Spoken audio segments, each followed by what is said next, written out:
Hello, everyone, and welcome all the speakers. Am I audible?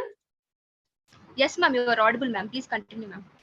Yeah, so are we good to go to start with? Just a second, ma'am. I will start the session, ma'am. Good evening, everyone. I welcome you all to the ICRI Radiology Teaching Program. I request the organizers to kindly begin the proceeding. Over to you, Shika, ma'am. Yeah, hello, everyone, and I welcome all the speakers. And thank you, Dr. Rupa ma'am, for lining up this wonderful program. So we begin with Dr. Ekta Dhamecha. She is the Associate Professor at the All India Institute of Medical Sciences, New Delhi. And she has lots of publications and research papers. Her special interest is on oncoradiology, and may I now invite her to speak on the imaging of vagina and vulva. Over to you, Dr. Ekta. Thank you, ma'am. So today's topic is a bit interesting and out of the routine track.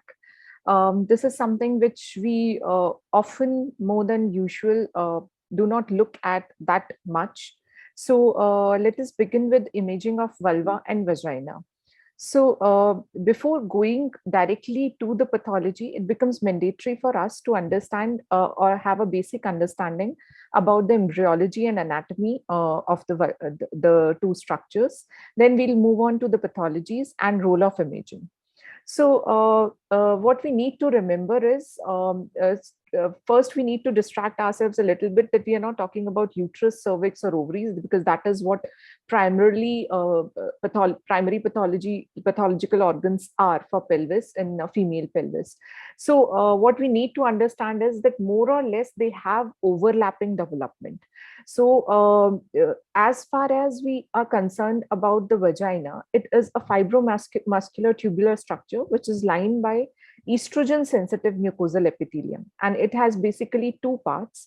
And how it starts to develop is that basically when the paramesonephric ducts, they start descending down and they reach the urogenital sinus and fuse, that is the area where this development of vagina starts. So this urogenital sinus that expands to form the vaginal plate and later expands to form the fornices, and that is where we have the development, and we have the division of three subsegments or arbitrary division of the vagina. So what happens is that the mesonephric, peromesonephric ducts and all these things and the Mullerian ducts, the upper part is what develops from the Mullerian duct, and that comprises of uterus, cervix, and the fallopian tubes. And the lower part of the same thing, that the paramesonephric duct, the lowermost part, and the urogenital sinus, they combine to form urogenital ducts, sinovaginal tubercles. Now, I know that this is something which we usually do not remember, but this is what comes in handy when we are trying to delineate the pathology at the imaging anatomical level. So often we get confused as to how do we divide the vagina.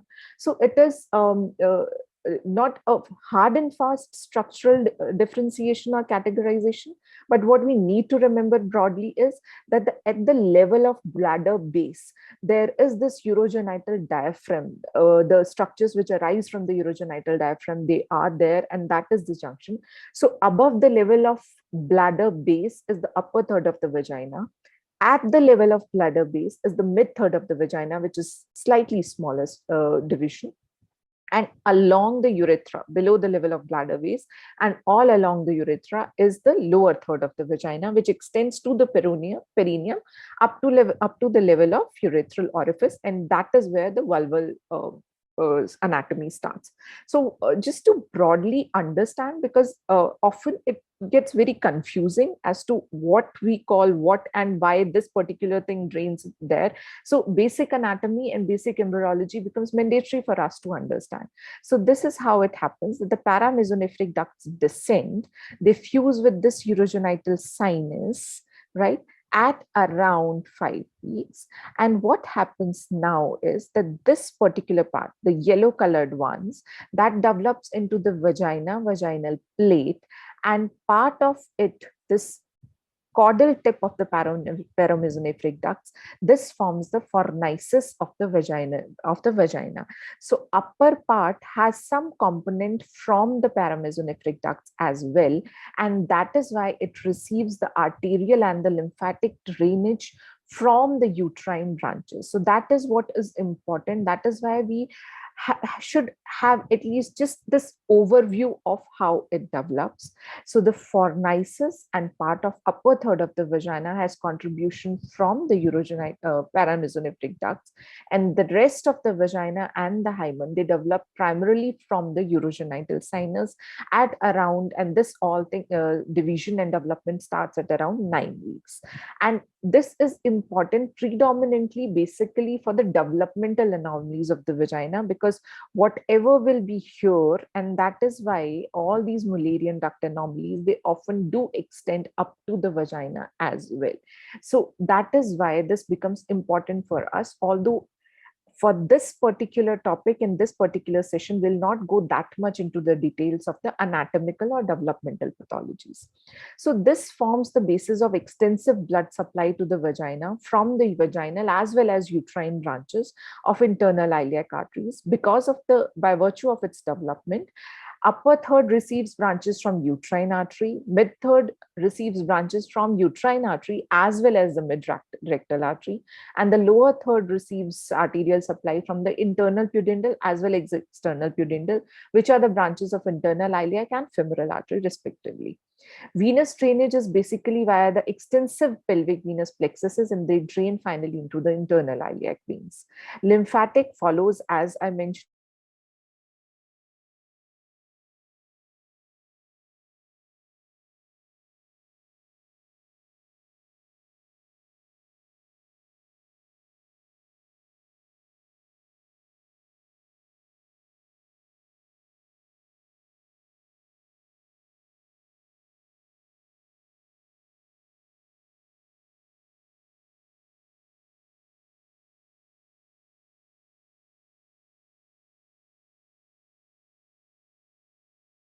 Ekta ma'am.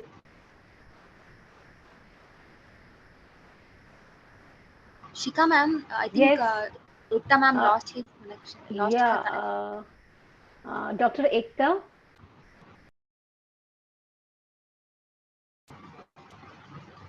Dr. Ekta, can you hear me?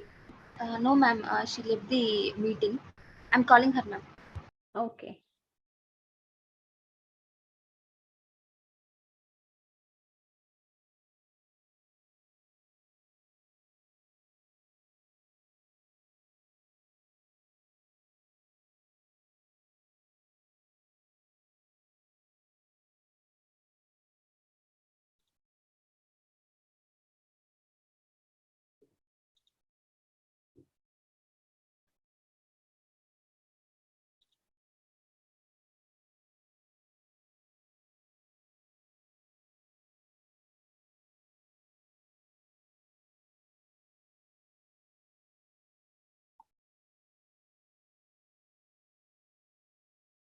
Are we able to connect with her?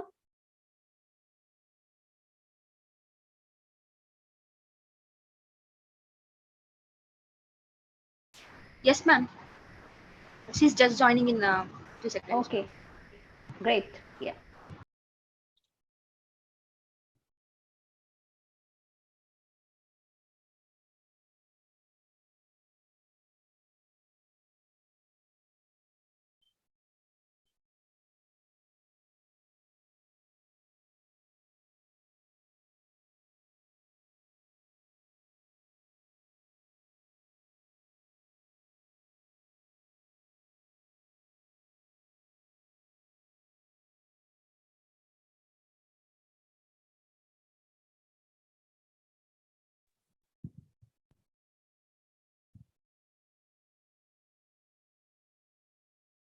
okay, is it visible now?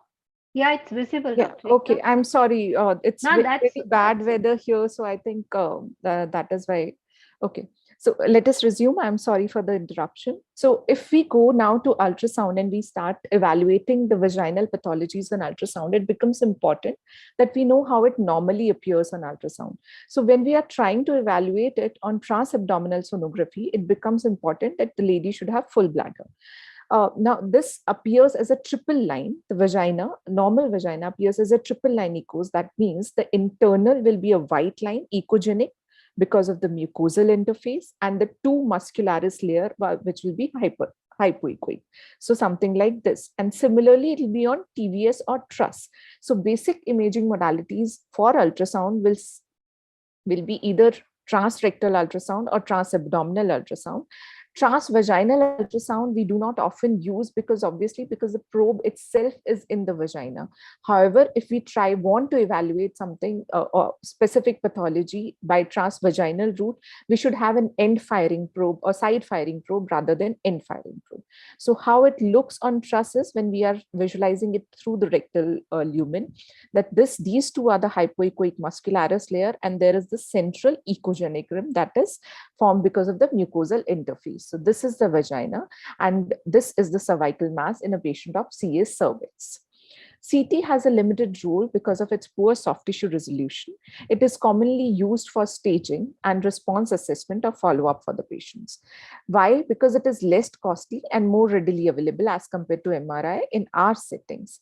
And contrast enhanced imaging is preferred, not plain CT, for evaluation of any vaginal pathology if MR cannot be done for that particular patient. Now, how is it appears? Vagina appears on CT.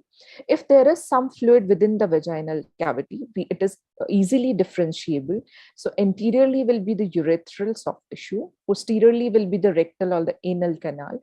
Along the sides will be the levator ani sling and the obturator internal muscles. And in between this will be enhancing mucosa of the vagina.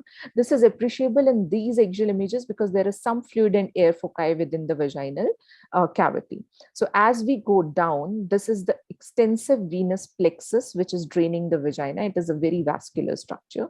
And as we go down along the urethral orifice, along the urethra, as we trace, at the level of urethral orifice, this vagina then merges into the perineum with the vulval structures. On the other hand, MRI has very good soft tissue resolution, and that is the modality of choice whenever we are evaluating the extent of the disease for the pathology in the vagina. The patient lies down supine, and we use the standard phased array body coil with partially distended bladder. T2-weighted images are the preferred imaging modality, and we can distend vagina if we want to rule out the organ of origin, whether it is from the cervix or the vagina, or if the particular mass is involving fornices and surrounding infiltration. CA-MRI is preferred for evaluation of masses, and optimal enhancement occurs at 6 to 9 minutes. Now, it appears as H or W shaped on axial images. The hyperechoic mucosa, which was seen on ultrasound, appears hyperintense on T2 and enhances on post-contrast images. However, its thickness may vary depending on the phase of the menstrual cycle of the lady. More so, if we want to highlight the pathology much better, placing the endoluminal jelly, the lignocaine or the standard contrast jelly is good enough because it gives high signal, and in contrast to that high signal, the masses stand out. And in the opposite to the hyperintense mucosa, the submucosa and muscularis layer will show low signal intensity on T1 as well as T2 images. And all these are better appreciated on sagittal weighted images. For example, in this patient, because there was such small irregularity at the external os, and this turned out to be a carcinoma in situ on pap smear, it became important that we outline where the lesion is. The routine, the standard cervix, the rest of the cervix is showing normal signal intensity, but there is some exfoliation, some mucosal thickening and irregularity, but it could be picked up only because that the vagina was distended with the jelly. Similarly, in this patient, the entire cervix was replaced by a mass. The endocervical canal was lined by a mass, and this mass was obliterating the interior fornix as well, but this was not reaching to the posterior fornix because the jelly fills it and separates it from the cervix. So to differentiate whether this mass particularly extending up to the mid third or going beyond the mid third become easier when we inject the jelly. And all these vaginal mucosa shows enhancement on post contrast imaging. On eggshell imaging, we trace it along the urethral orifices or urethral meatus, the way urethra passes down. Anteriorly will be the symphysis pubis, bony landmark, then the urethra. Then we have this H-shaped and W-shaped vagina, distended with the jelly and without distension with the jelly. So at this point of time, it just remains collapsed and we are just able to appreciate the muscularis layer. What is the landmark which we can remember is that these levator and eye slings help us differentiate upper and mid third from the lower third, because the upper third is what is supported by this sling.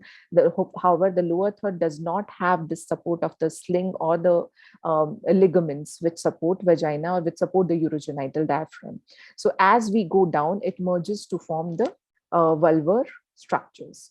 Similarly, if the lesion lies posteriorly, it is better that we do sagittal images because this is obliterating the posterior fornix. This is also bulging into the posterior fornix, but not extending into the rectum.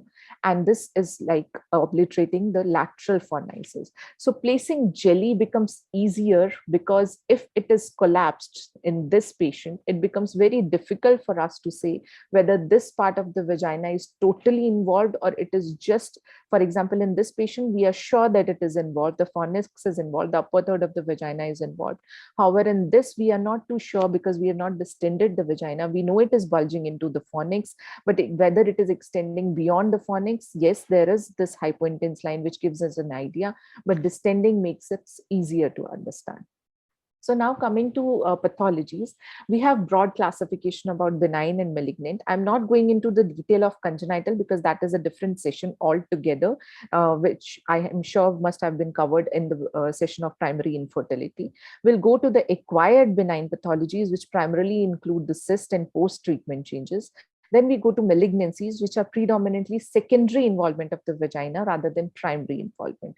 So just to have a brief sum up, developmental congenital anomalies, basically, they are associated with the anomalies of Mullerian duct as well. Say, for example, in this patient of primary amenorrhea, where there is imperforated hymen, there is hematocolpos, the vagina is distended. On the other hand, there is septum, which is extending up to the vagina.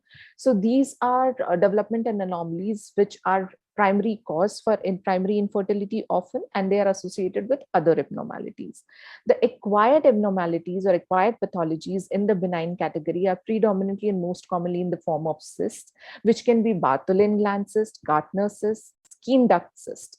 And these cysts, they can be usually differentiated on the basis of their location, where Bartholin cysts are cysts of Bartholin glands. They lie usually to the posterolateral, along the posterolateral wall of the vagina.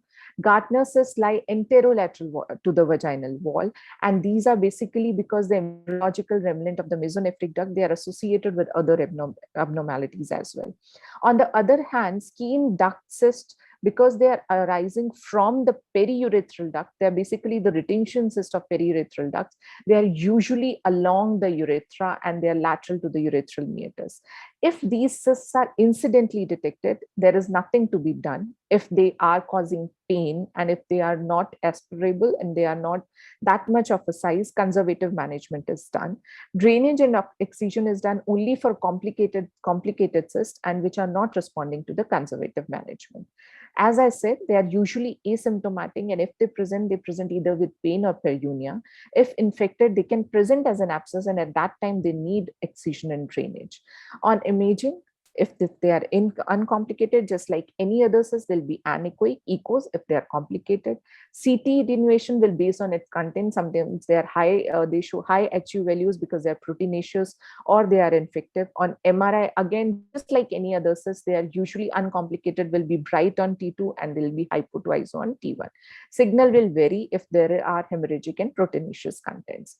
So Bartholin gland cyst will be seen if it is uncomplicated, incidentally detected around the posterolateral wall of the vagina. So this is the lateral and posterior wall because we are doing truss ultrasound. So on CT, it is seen as a well-defined hyperdense structure because the contents are proteinaceous. These all are incidentally detected. Patient was not symptomatic. So it is along the posterolateral wall of the vagina, and this is extending along the vulva. So it was all along the vaginal posterior wall. It was asymptomatic for the patient, but was palpable on PD. Nothing was done. Conservative management was given to the patient. Gardner cyst, on the other hand, this is a trans abdominal ultrasound for a young lady who had come for the evaluation for primary infertility. This was in the vagina on full bladder along the anterior wall of the vagina. Skin gland cyst, as I mentioned, it is because of the residual or the retention cyst of the periurethral ducts. It extends along the urethra. So this is the soft tissue of the urethra all along the where the urethra passes through, and this forms a C-shaped structure, a cystic structure along the urethral orifice. So this was again asymptomatic. Patient was not symptomatic for this, and nothing was done for the patient. Other benign entities would include post-RT changes, and the early post-RT basically for any pelvic pathologies, maybe see a cervix or see a bladder or see a rectum. But the RT changes, if the external beam RT is given, would involve all the structure of the pelvis, including the vagina. Early changes will be in the form of diffuse fat stranding, diffuse inflammation, and diffuse increase in vascularity. But at times it becomes difficult to differentiate if there is embedded residual or recurrent lesion, and CT is not the modality. We see that on MR. And if there is complete restoration of the cervical stromal signal intensity and there is no bright signal, there is no restriction on the diffusion, we are confident to say that it is just post-RT fibrosis and not recurrence. Similarly, post-RT fistula will be taken at length in the third session. So what happens is that RT-induced vasculitis and vascular damage causes necrosis of the wall. And at times, often we see that the fistulous communication develop with either the bladder, as seen in this patient, the Foley's is passing through this fistula into the vaginal orifice because the patient was complaining of dribbling of urine. There can be vesico-vaginal and or recto-vaginal fistula, or at times we have seen that this was the vagina and it has fistulous communication anteriorly with the bladder and posteriorly with the rectum as well. Other benign conditions would include prolapse, leiomyoma, something like this. Primary vaginal leiomyoma is extremely rare, but is seen. It is away from the uterus, away from the cervix, primarily a vaginal mass along the anterior wall of the vagina, extending and going up to the orifice into the perineum. And that is patient presented with pain and some swelling feeling. PV showed a mass and biopsy showed that it was a leiomyoma fibroid. Sometimes infection because of some complicated Bartholin gland cyst which got ruptured and formed abscess in the periurethral, in the perineal location in the vagina, and that also involves vagina. Now, malignancy of the vagina per se are usually secondarily involvement by either CS cervix, endometrium, or any other pelvic mass. Primary vaginal cancers are rare. Even if they are primary, they are most commonly squamous cell carcinoma, and in children, they'll be rhabdomyosarcomas. Because by virtue of its presence or its anatomical location, clinical assessment is the first modality and histopathology after that. Imaging evaluation has a specific role in terms of evaluating the extent of the tumor, especially if it is large. And on clinical assessment, it is the gynecologist is not sure as to how much high this particular mass is going and infiltrating. So to assess lymph node status, distant metastasis, and for RT planning. So primary vaginal carcinoma, when we say, it means that it is arising solely from vagina, which is not infiltrating either cervix, external os as well, or vulva. It most commonly occurs seen in upper third and the posterior wall. And since it is such a tight structure, it is shown to have early spread to the surrounding structure and association with HPV. Now, whenever it is early vaginal carcinoma, stage 1, stage 2, which is restricted to the pelvis and upper third, a radical hysterectomy with pelvic lymphadenectomy suffices. But if it is lower third, excision with inguinal lymph node dissection with adjuvant RT is what is recommended. Survival depends on the stage, which is only logical, because stage 1, stage 2 has good 5-year survival rate, disease-free interval rate, whereas stage 3 and stage 4 have poor prognosis. Now, masses, as with other cervical masses, have intermediate signal intensity on T2 and ISO on T1. CT is done when we are expecting that it is a huge mass clinically, and we just want to know how much is the extent lymph node status in follow-up, because CT is a rapid technique. It doesn't take that much time. It is just an overall FIGO classification that stage 1 and stage 2 means that it is restricted to the vagina and paravaginal tissue. Stage 3 means it is extended to the pelvic walls and the surgery is going to be a tough surgery. 4A means it is infiltrating the surrounding structures with or without lymph node involvement. 4B will be distant metastasis. Now, as I said, that it is the vaginal carcinoma or any mass which is seen in vagina, the first impression or the first differential always is that it is infiltrating vagina. It is not primarily arising from the vagina. And then we start going upwards, whether it is coming from cervix, endometrium, or whether it is actually metastasis to CA ovary, rather than thinking and jumping directly that it is a primary vaginal malignancies. However, it is not rare that we do not see, when we say this, it doesn't mean that we do not see the primary vaginal malignancies at all. So the common pathologies which involve vagina are fibromatosis, which is basically a fibroblastic proliferation in the deeper tissues.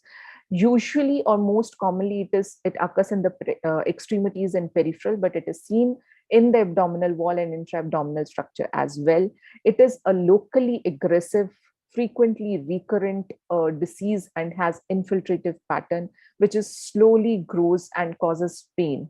It can be misinterpreted as any other adnexal pathology, and MRI signal will depend on its activity and the internal content. So this is a case of fibromatosis, quite extensive, quite active, because it is showing enhancement, internal necrosis. It was involving a lot of pelvic structures into the ischiorectal and ischioanal fossa, infiltrating the obturator muscles and infiltrating the levator ani muscle. The patient had pain while passing, while defecation, had constipation. So when evaluated, there was a large mass, pelvic mass, which was involving vagina as well as other structure, going cranially into the pelvis as a large component, compressing and infiltrating bladder also. So it was a secondary infiltration of the vagina. Similarly, solitary fibrous tumor have the same kind of pattern. Extent and infiltration is what we tell on imaging, because we have to contemplate whether surgery is possible, whether palliative surgery is possible to relieve the symptoms, and embolization is what is required in this patient because it had multiple feeders. Now, the internal contents on MRI will depend on the signal intensity will depend on the internal contents. So if it is predominantly myxoid, it will show very bright signal on T2. If it is fibrous, it will be low signal on T1 as well as T2. And if it is cellular, that means it is active. It will have iso to hyperintense on T2 and it will show moderate post-contrast enhancement. Similarly, any pelvic tumor like synovial sarcoma, which was involving the soft tissue of the thigh, the pelvic muscle, the medial, the posterior compartment, was infiltrating along the ischioanal fossa and infiltrating the vagina.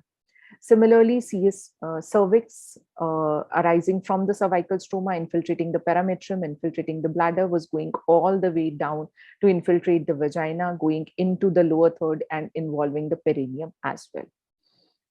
These are the same patients, the same images which I showed earlier. The posterior wall of the cervix is involved, posterior lip going into the uterus and the posterior fornix and the lateral fornices. CA endometrium, which is extensive infiltration of the uterus, extensive infiltration of the cervical stroma, so much so that this mass extends all the way into the vagina and going to the lower third as well.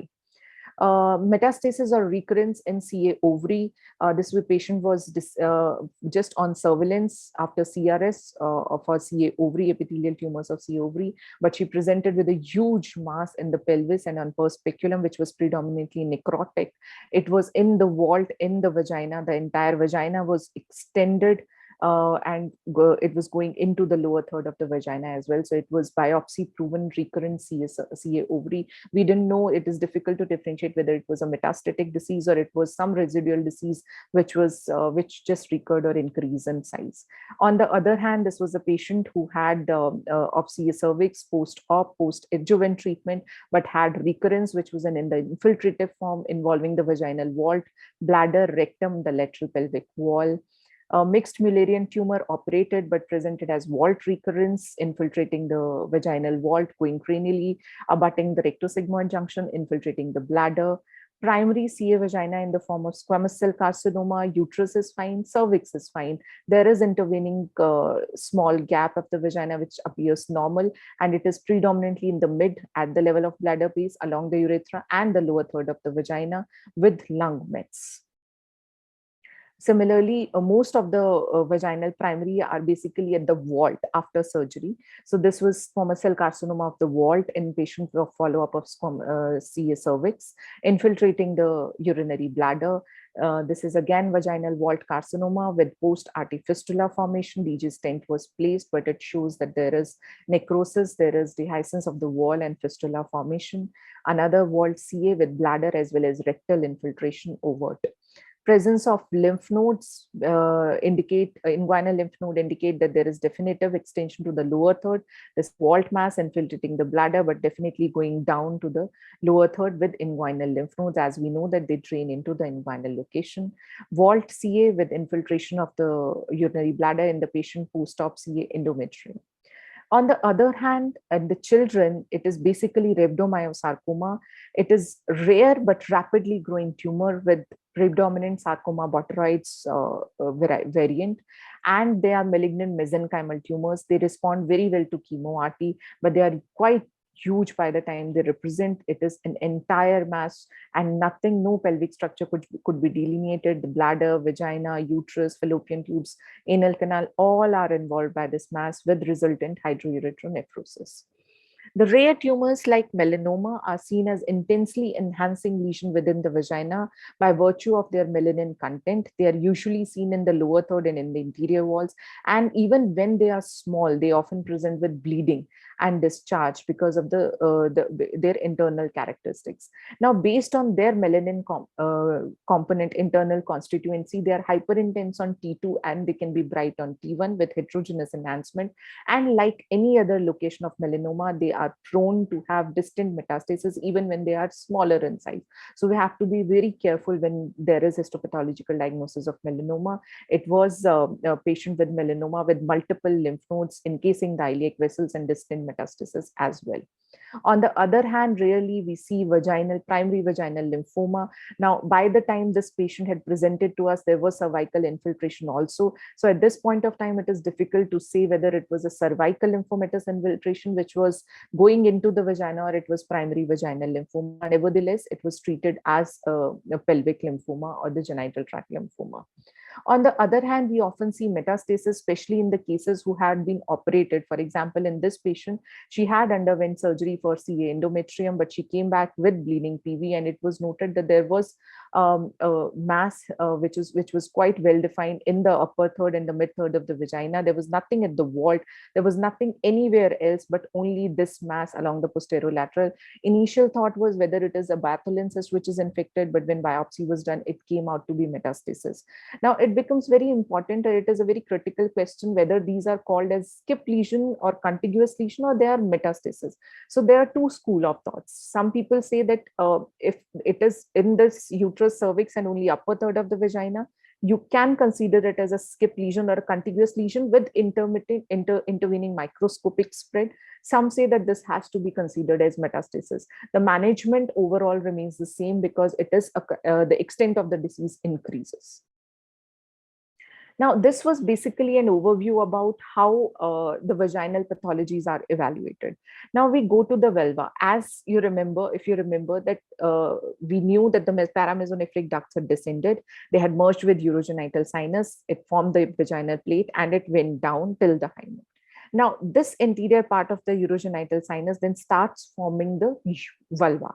Now, this vulva has multiple components. It has mons pubis at the level of the symphysis pubis, and this is basically the fat pad which is seen. It has labia majora medially, labia minora, clitoris, vestibular glands, bulb, vaginal vestibule. It is anteriorly lined by symphysis pubis, posteriorly anal sphincter, and laterally ischial tuberosities.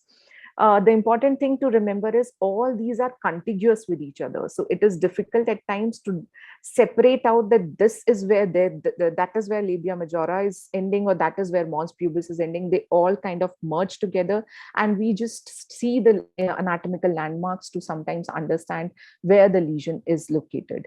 Arterial supply is basically from internal and external pudendal arteries, and lymphatic drainage into the inguinal. So, but since it is continuation of the along the vaginal orifice, we scroll along the urethral orifice, and at the level of urethral orifice. I'm not saying along the track of urethra, because along the tract of urethra, posterior to it is vagina. At the level of urethral orifice, the vulval structures start. The labia minora, majora, and minora lies medially, and vestibular bulbs are what lie paramedian along the clitoral crura. So how we see is that this was the urethra, this was a W-shaped vagina. Now, as we scroll down, we start seeing urethral orifice. We start seeing that the vaginal orifice is going to come. This hyper intense structure which start coming are the vestibular tubules, and these are the crust of the clitoris. These are the crust of the clitoris, which as we go anteriorly, this is the labia majora, these are the labia minora, and here these clitoral crusts fuse to form clitoris. So this is labia majora soft tissue, this is the lining of labia minora, and as we trace from top to bottom, these vestibular glands go and merge with crust of clitoris, and they form clitoris here. At the level of symphysis pubis, we start seeing this soft tissue basically, which is mons pubis. So the pathology, as we know, that the vulval pathologies are all the more rarer, and the clinical assessment is the primary assessment because these are visible to the clinician, easily accessible, easily operable. But they still need evaluation because even though they are rare, they're extremely painful, and they tend to metastasize or spread very rapidly. So vulvar malignancy primary are all the more rarer as compared to vaginal malignancy. Whenever they are there, squamous cell carcinoma is the most common. Elderly females are affected, and pain is the most common presentation. And in early stages, resection and lymphadenectomy is more than enough, and in infiltrative adjuvant treatment is required. For example, in this patient, this is along the labia minora, there is this infiltrative mass which is going into the surrounding fat in the perineum. It is infiltrating the surrounding skin structure as well, with associated extensively necrotic lymph nodes in the inguinal location, and there is some deposit in the subcutaneous tissue also. So it was kind of extensively infiltrated, and lymph node dissection. After lymph node dissection, there'll be need for adjuvant treatment. Similarly, how it'll appear on MR will be similarly, there is hyperintense signal intensity all along the medial wall of the labias, involving the labia minora. It is going up to the crust of the clitoris, involving the clitoris, involving the vaginal anterior wall of the vagina. There is extensive edema of the mons pubis, and there are inguinal lymph nodes, but no pelvic, still operable. So the staging is basically when the size is up to 2 centimeters, but there is involvement or confinement of the tumor to the vulva or the perineum with no nodal involvement is what carries good prognosis. But if there is extension to the adjacent structure, but still resectable with extensive surgery, negative nodes will be stage 2. But as you start getting lymph nodes involvement, and stage increases, the prognosis reduces. And we often find and often see rarer tumors in this particular location because we have multiple structures. We have hair follicles, sweat glands, multiple sebaceous glands here. So the organ of origin are variable. For example, this lady had a palpable mass which was involving only the right side of the labias going, and on the imaging, on the local examination, it was appearing that it is restricted only to the soft tissues, not infiltrating. It was not a fixed structure, but cranially, when MR was done, it was seen that it was going all along the vaginal wall up to the level of upper third of the vagina with extensive, very large lymph nodes along the right iliac. This is basically an apocrine tumor, which is adenocarcinoma, rare, and that is why no consensus on management is there. The patient was underwent local surgery, lymph node dissections followed by RT. Another entity which often involves and misunderstood as hernia or lipoma or sometimes complicated Bartholin cyst, and the ladies undergo resection, is aggressive angiomyxoma. It is basically a mesenchymal tumor, which is very soft tumors. It goes along the facial planes, predominantly involving the females, and that also pelvis and deeper tissue of the vulvovaginal region. It is a painless mass, infiltrates the surrounding soft tissue, misdiagnosed as benign lesions. But if imaging is done, this characteristic laminated appearance of T2 bright and dark signal will give a hint that it is aggressive angiomyxoma, and optimal treatment or complete removal for this patient is not possible, and this will need supportive GnRH antagonist as well. So in brief, it becomes important whenever we are evaluating any pathology which is visible or which is restricted or which is identified in the location of vagina and vulva, we should have a basic understanding of embryology and imaging anatomy. We need to remember that the first differential would include the secondary involvement of these lesions rather than primary. Clinical assessment is first step because of the easily accessibility of these areas. Imaging is done to assess resectabilities to determine whether adjuvant therapies will be required for the staging of tumors, follow-up and RT planning. Certain key features like laminated appearance, presence of fibrous or myxoid matrix, melanin component are helpful. Thank you. Yeah, thank you, Dr. Ekta. It was a comprehensive talk covering almost everything. Uh, there are a few questions for you. I think we have 5 more minutes. We can just finish off your questions. So somebody wants to know how you differentiate hemorrhagic and proteinaceous content of a cyst. I totally understand the confusion that at times you have bright signal intensity on both. So the hemorrhagic content we have very well. It depends on the stage. See, proteinaceous will be uniformly hyperintense, but hemorrhagic component will have some layering. This will have some shading, T2 shading. And sometimes you will have hemosiderin, because if it is repeated hemorrhage, say, for example, in hemosiderin deposit and all those things. So at that time, you'll have a hemosiderin rim. So that will have a T2 dark signal. So it depends on the stage of the hemorrhage that you will have variable appearance of the hemorrhagic cyst, unlike proteinaceous, which will be always bright. Yeah, that's right. The other question is for the vulval malignancy, do we need to report the number of the lymph nodes? And what are the locoregional nodes for vulva and vagina, or are the same? So as I told, that is why I took them separately, that by virtue of the location and their embryology, the vulval malignancies first tend to drain into the inguinal lymph nodes, and that is considered as local lymph nodes for them. And then pelvic and RP, which are considered metastatic for them. In contrast, vagina has component from both the sides. So if the malignancy is in the upper and mid third, they will first go to the internal iliac and then pelvic lymph nodes. But if it is lower third of the vagina, they'll first go to the inguinal lymph nodes, which will be considered as local draining nodes. And then they will go to the pelvic and RP. So it is like everywhere, the way we see in the cervix, that internal iliac, external iliac are considered as 3C1 locoregional, and then they go to the retroperitoneal, which is considered as 3C2. So same applies here also, depending on their anatomy. Now, what was the first part of the question? That if the vulva is draining into the inguinal number. Do we need to report the number of the nodes? So this is a question which I answer to my gynecologist whenever I'm asked.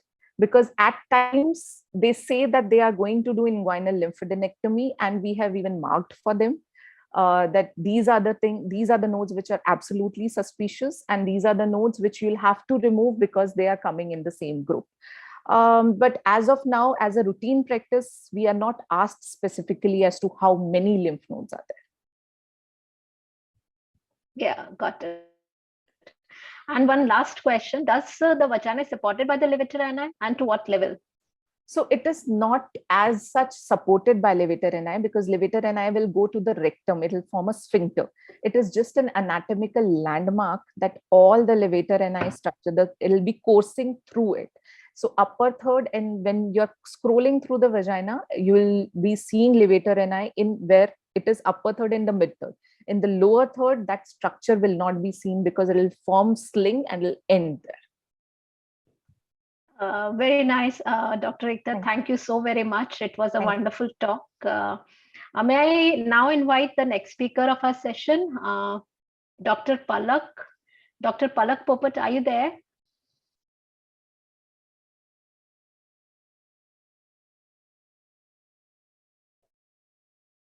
Dr. Yes, Palak? good evening. Yeah, good Yeah, evening. hi.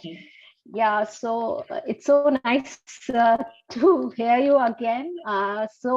Just a few words. Dr. Palak is an associate professor at TMH, and everybody knows she does a great work in breast and gynec-onco imaging. So, we'll start. You have so many publications, research, and everything, and people do know things. Over to you, Dr. Palak. Yeah, sure. Thank you so much, Dr. Shikha, for that very kind introduction. So, yeah, so a lot of topics have been, covered in Gynac, and I think we have kind of, gone through the imaging of cervix, endometrium, ovary in the cross-sectional anatomy, like looking at the CT, MR, and the sound. So coming to a role of PET CT, so the first and foremost, I would say if you have a dedicated unit, you would always have somebody who's a specialist in PET CT who'll be reporting the scan. So my core is diagnostic radiology and not a nuclear physicist. But what is important here is not that I'm signing off PET CT reports, but it is about the talk is to understand a comprehensive approach of when you should be asking for a PET CT and when you should be asking for a routine CCT, MRI, or any other imaging modality. So coming to that, so the common tumors in which we're looking at where the cancers fall in our lap of imaging would be cervical cancers, endometrial cancers, and ovarian cancers. Okay. And of course, the vulva and the vagina has been very beautifully covered just before this. So not embarking on that. A short note, you would generally have vulval vaginal cancers would be often seen more clinically, and the surgeon knows the biopsy has been taken, and you would be left to something like, looking at the staging perspective of it rather than primarily diagnosing it vis-a-vis cervix, endometrium, and ovarian, which are relatively hidden areas for the surgeon. So coming to cervical carcinoma, like just as I have mentioned, taught in my earlier topics, so not dwelling into that, but this is an image of a sagittal section of the uterus. Okay, this is the uterine body. This is just a tiny recap. The uterine body, the inner junctional zone, and we have the cervix, the posterior lip of the cervix, anterior lip of the cervix. Here anteriorly we have the bladder, posteriorly we have the rectosigmoid, yet posteriorly the sacrum, and anteriorly the pubic symphysis. So coming to the uterine body, the body is fairly good, maybe some tiny little fibroid here or something, some little edematous change over here. Okay, the inner junctional zone is very good. Posterior lip is normal. Anteriorly, we have this apple-shaped lesion, and this is a malignancy. You would look at the diffusion, you would look at the post-contrast, which may not be needed in a very classical case of a uterine confined cervical lesion. So this is where an MRI has its role. Do you need a PET CT here? No, we don't. Do we need a CCT over here? Preferably not, because when you're looking at very early diseases, we need to look at the anatomy of the loco-regional extent. So as the tumors grow from stage 1 to stage 4, so does our need grow from knowing whether it is local, operable, amenable to a radiation as a curative intent, or the patient is going to need advanced treatment in terms of neoadjuvant chemotherapy or chemotherapy, and unfortunately if it is metastatic, then to moving on to definitive chemotherapy or palliative chemotherapy. So this is another example. So this lesion is what the surgeon is going to see. They will beautifully see that the fornix is well delineated. There is no involvement of the vagina, and the surgeon can operate this. It will have a head-on, bank-on comparison with radiation, having a possibility of complete definitive cure with radiation, with a good overall survival compared to surgery and radiation. So this is something which they can manage. We just do an MRI to prove, okay, this is about it, and we don't have any other disease, no lymph nodes, no paraortic nodes, fine. Coming to a disease of this type, where again an MRI is going to be useful, where it shows you a much greater extent into the uterine body, which the gynecologist cannot see. So when they are going to put in a scope, or when they are going to do a per vaginal examination, they will feel the indurated tumor jutting out of the uterine body, but the inner extent of uterine involvement can only be seen on an MRI. Now, looking at the extent over here, again, we can see the fornix opened up over here posteriorly. Anterior cervical lip is more like effaced, and this is an effaced anterior cervical fornix. So again, this seems to be a uterine confined tumor, and then we would measure the extent of disease, whether it is more than or less than 4 centimeters in diameter. So this is where a lot of play comes in as a radiologist looking at a cervical cancer. Beyond this, when we are going to see for extensive disease, so this is an example of a cervical cancer with pelvic lymph nodes, and she underwent a PET CCT, and there were multiple other nodes seen. This is the aortocaval window in which the lymph node is shining. This is round with an intense SUV uptake. And when we have similar nodes in the pelvis and a clinical case of a cervical carcinoma, these would be considered as to be presumed to be metastatic, and the patient will be put up on therapy accordingly. If we say that, what if this was infective? Well, if she has lymph nodes in the pelvis which are behaving like the primary, and if you have a primary tumor which is a little more extensive or a little more expansile, if it fits the criteria, like more than 4 centimeters, or if it is having a lymph node positive in the pelvis also, she is definitely going to go into radiation therapy. So what happens here, you need to understand the management that she is not going to undergo definitive surgery. If she does undergo definitive surgery and they find these certain features like size more than 4 centimeters or LVSI positive, she will have to go adjuvant radiation therapy also. So these criteria are where she will anyways need radiation. In that clinical context, we don't start targeting these nodes, and we look at an overall acumen of how the patient is behaving, and she would be positive or negative. However, if this same patient did not have a node over here, which was like the pelvic node, and the PET CT did pick up some nodes over here in the peribronchial sites and some nodes in the perihilar sites. So then are we, the clinical context here is uh, she's skipping the aortic nodes, she has a cervical mass, she has positive pelvic nodes, and now she has directly jumped nodes in the mediastinum. Here it makes a difference, because if these nodes are positive, she is going to directly be bracketed as a metastatic disease, and in an M1 category and a stage 4. So it is important in this case to perhaps target one of these nodes to prove whether she's really got metastatic nodes or not. And of course, the clinical discussion and the JC discussion, multidisciplinary approach, will come in which chemotherapy, whether it's neoadjuvant or you take her as an M1 disease. And we start then definitely. So my point of contention here is pelvic nodes positive, this node positive on a PET CT, you presume this is positive, okay, because you don't start biopsying anything and everything that you see that like lights up. There is a clinical judgment which is used. However, if there is no retroperitoneal node and you have mediastinal nodes, can they be metastatic? Yes, the nodes can skip the para-aortic area and directly go to the mediastinum. But in our country, with the given incidence of tuberculosis and other conditions and infective changes, we do need to confirm any one distant metastatic site as yes, this is metastatic. So how to target this? It could be by a CT guided biopsy or by an endobronchial biopsy, that is a EBA system. This is an example of another patient where she was on follow-up for post-CA cervix, and she somehow came directly with a PET CCT, and so she was on a routine follow-up, and the PET CT also presumed that there was this lymph node which had a little calcification, a lung nodule, and they gave a possibility of either infective versus a metastatic. So we have a node, we have a lung nodule, and a little calcific change. In our country, yes, tuberculosis does become important. This is, however, she also had a lesion in the bone over here, which is quite like a metastatic lesion.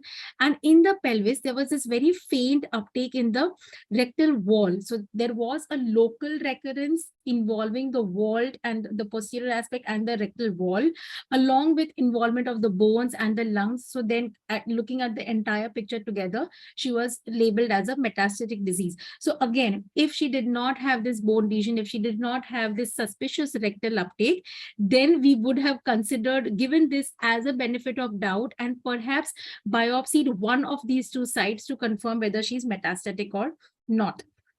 Here is an example of a very obvious, even on the PET CT, there is some microlobulated kind of an appearance, and there is a retrocrural node over here. Retrocrural nodes are not likely to be infective, usually, if you are looking at any pelvic malignancy, and there was a mass in the liver also, which was a metastatic disease.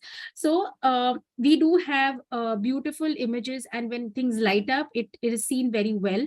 These are just the SCV values of multiple lesions that were shown, and these are given as metastatic. Now, to show here as another patient where there is extensive involvement of the bone. She was a case of CS cervix, which was unnoticed, undiagnosed, but she presented with bone pain and pain radiating to the right lower limb. And this was definitely a suspicious lesion thought to be as metastatic. And on investigations, she was found that, okay, there was a cervical primary also. And this is lung nodule, and this was a primary in the lung, in the cervico-vaginal area. Now, the point is, when we look at this, we know that this is a metastatic disease. So would you do a CCT in this case? So there was an intense uptake in the bone lesion, in the lung lesion, there was a node here, and even in the pelvic region. What I do want to highlight is everything else that I showed, like over here, it beautifully lights up and brights up, but this is something which is going to be seen on a CCT scan also. Again, a small sclerotic bone lesion, this may have been missed. This anyways remains infective or metastatic. PET CT has not helped us solve the doubt. Perhaps something here which we would have needed to see, but this is quite suspicious. So what I want to show is that there are many findings which are going to be picked up on a contrast enhanced CT scan also, if it is well reported. A lesion like here in the bone, if you ask any radiologist to show you the CT images of the bone scan in the bone window, put up the humerus and ask, is this a metastasis or not? 90 out of 100 radiologists will say, of course, this is a metastasis. The problem is when we start reporting, very often, if you are looking, when you're looking for the supraclavicular nodes over here, whether they're there or not, as you're real time scrolling down your patients, you might miss seeing the axial cuts of the humerus over here. You might go through the entire body from the top to the bottom, look at all the sections, focusing at one area, and then you look at the reformats to confirm that the bones are negative, there's nothing missed. But the parasagittal areas, like the head of the femori, the ischial spines or the ischial tuberosities and the humeri are very often missed out in the jargon of trying to do a good soft tissue imaging of the CCT. So that is where the small bone lesions are often picked up on a PET CT scan and negated on a CCT. But I would put it more as, you know, as I said, if you're doing a relook scan and a dedicated imaging, you will pick it up. So somewhere I think we do need to spend a little more time on our CCT scans to try to pick up the small lesions which are easily missable on a scrolling reporting. So this was, as I showed, the CT images corresponding to the PET CCT, good uptakes. Now coming to the NCCN guidelines, so we need to know when to do a CCT or when to do an MRI or when to do a PET scan. So let us look at the cervical guidelines. These are all for the 2022. The initial workup says that a neck, chest, abdomen, pelvis, groin, PET CT, which is preferred, or a chest, abdo, pelvis CT, or a PET MRI for FIGO stage 1B1 to 1B3. The role of PET CT here is, if you're talking of a 1B1, 1B3 diseases, it is not something very tiny. It is a little conspicuous lesion, and you want to rule out any other distant metastatic finding to be very sure to go ahead with the intention of cure for the primary treatment. They also say that for the patients who already undergone a total hysterectomy with incidental finding of cervical cancer, then you consider a PET CT again or a chest CT for metastatic disease and pelvic MRI for assessing the residual disease. So this often happens in our setup because somehow we are not yet compliant to the fact that there are certain tumors which need to go to a gynae oncologist and not to a gynecologist. So there are many tumors which are being sent to the gynecologist and they undergo surgery, and a routine hysterectomy specimen then shows that, okay, there was a cervical cancer, and then the imaging was not done before. So whether a gynecologist treats or a gynae oncologist treats perhaps does not make a difference, or it makes a difference in the outlook or the insight of the extent of adenopathy or the way they deal with the sentinel nodes. But what matters definitely is the pre-operative imaging. Very often patients are operated without any prior imaging, and then post-operatively and the histopathology springs up a tumor, and then you are left with seeing, okay, now what else was there? So that is an indication where you may choose to do a PET CT, but again, very early, there may be post-operative changes which also show an uptake on the PET CT scan. So the vault may not be seen as maybe the value of an SUV uptake in the vault may not tell you whether it is local residual disease or whether it is just a post-op change. So again, it matters about the timing when you're going to do a PET CT scan after any surgery. This holds across the body. Coming to fertility sparing surgeries, also PET CT is preferred. Coming to the further stages of stage 2 to 4A, they say that PET CT is preferred over, or you can do a chest abdo-pelvis for metastatic disease evaluation. And again, for patients who underwent surgery, they can undergo a PET CT or a CT scan. Looking at the follow-up scan of patients who've already undergone curative intent of surgery would be for, again, 1B3 patients who require any post-operative adjuvant radiation or chemoradiation due to certain high-risk factors. What we mean by high-risk factors is, as I explained, that you expected the patient to undergo surgery, but it so happened that it was a little larger, or there was lymphovascular invasion positive, that is LVSI positive. These are factors which tell that, okay, now this patient has to also undergo adjuvant chemoradiation combined. So these are such patients where you may perform a PET CT on a follow-up 3 to 6 months after the completion of treatment. For stage 2 to 4, again, for follow-up, we may do a PET CT or a chest CT at 3 to 6 months after completion of therapy. We may consider pelvic MRI also for post completion of therapy. So in our institute, we don't do PET CTs, although these are recommended. If we have a patient treated with an with a brachytherapy for radiation of cervix, the patient will undergo follow-up with an MRI to look at the good post treatment response on the MRI. So we have a pre-MR and a post-MR, and PET CTs are not usually used for such cases. However, if the MRI is uncertain, if we have a doubt, then PET CT is resolved and it is not a lesion which is very easily biopsyable. Such are the cases where we resort to the need of a PET CT scan. For stage 4B or recurrence, appropriate imaging again would be CT or MR or PET CT to assess response for determining further therapy. Suspected recurrence or metastasis, again, PET CT is the preferred imaging of choice, or we can also consider pelvic MR and abdominal screening. Apart from cervical cancer, even for the small cell neuroendocrine tumors, they do suggest a chest, abdo, pelvis, groin PET CT or a CCT, and a brain MRI is preferred in these cases because of the higher incidence of metastasis. For response assessment, PET CT can be done, and for surveillance, again, a PET CT can be done, or a CT without a brain MRI.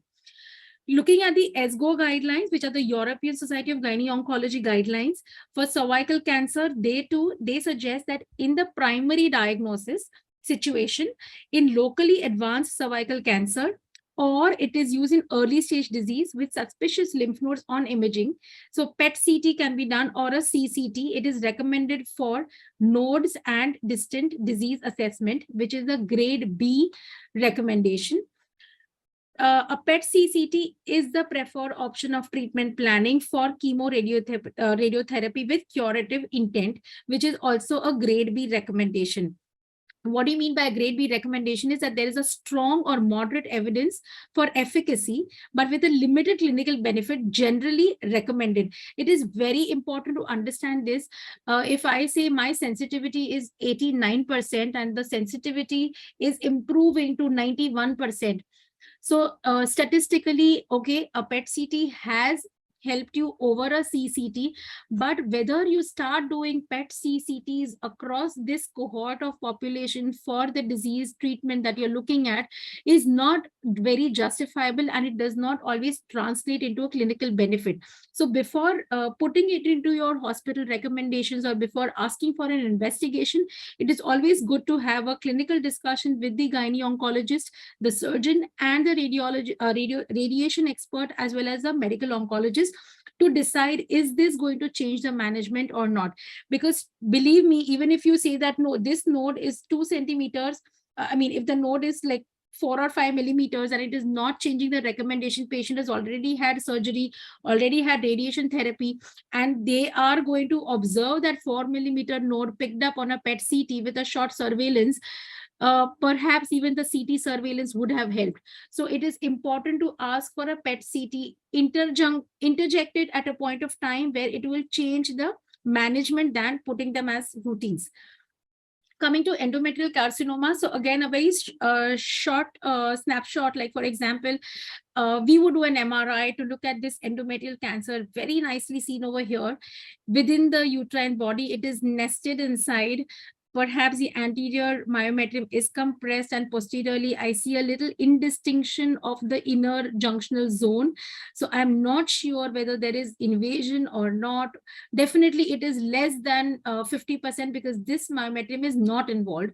I don't know about this involvement, so I will resort to diffusion. I will resort to post-contrast dynamic MRI, which I don't need to include in the scope of this topic. Also, this tumor over here is going down into the cervical stroma, the posterior and the anterior lip. And then there are these other rests of tissue, which I don't know, perhaps some vaginal wall involvement. So overall, I think I'm looking at a relatively early disease of endometrial cancer if there are no lymph nodes seen around.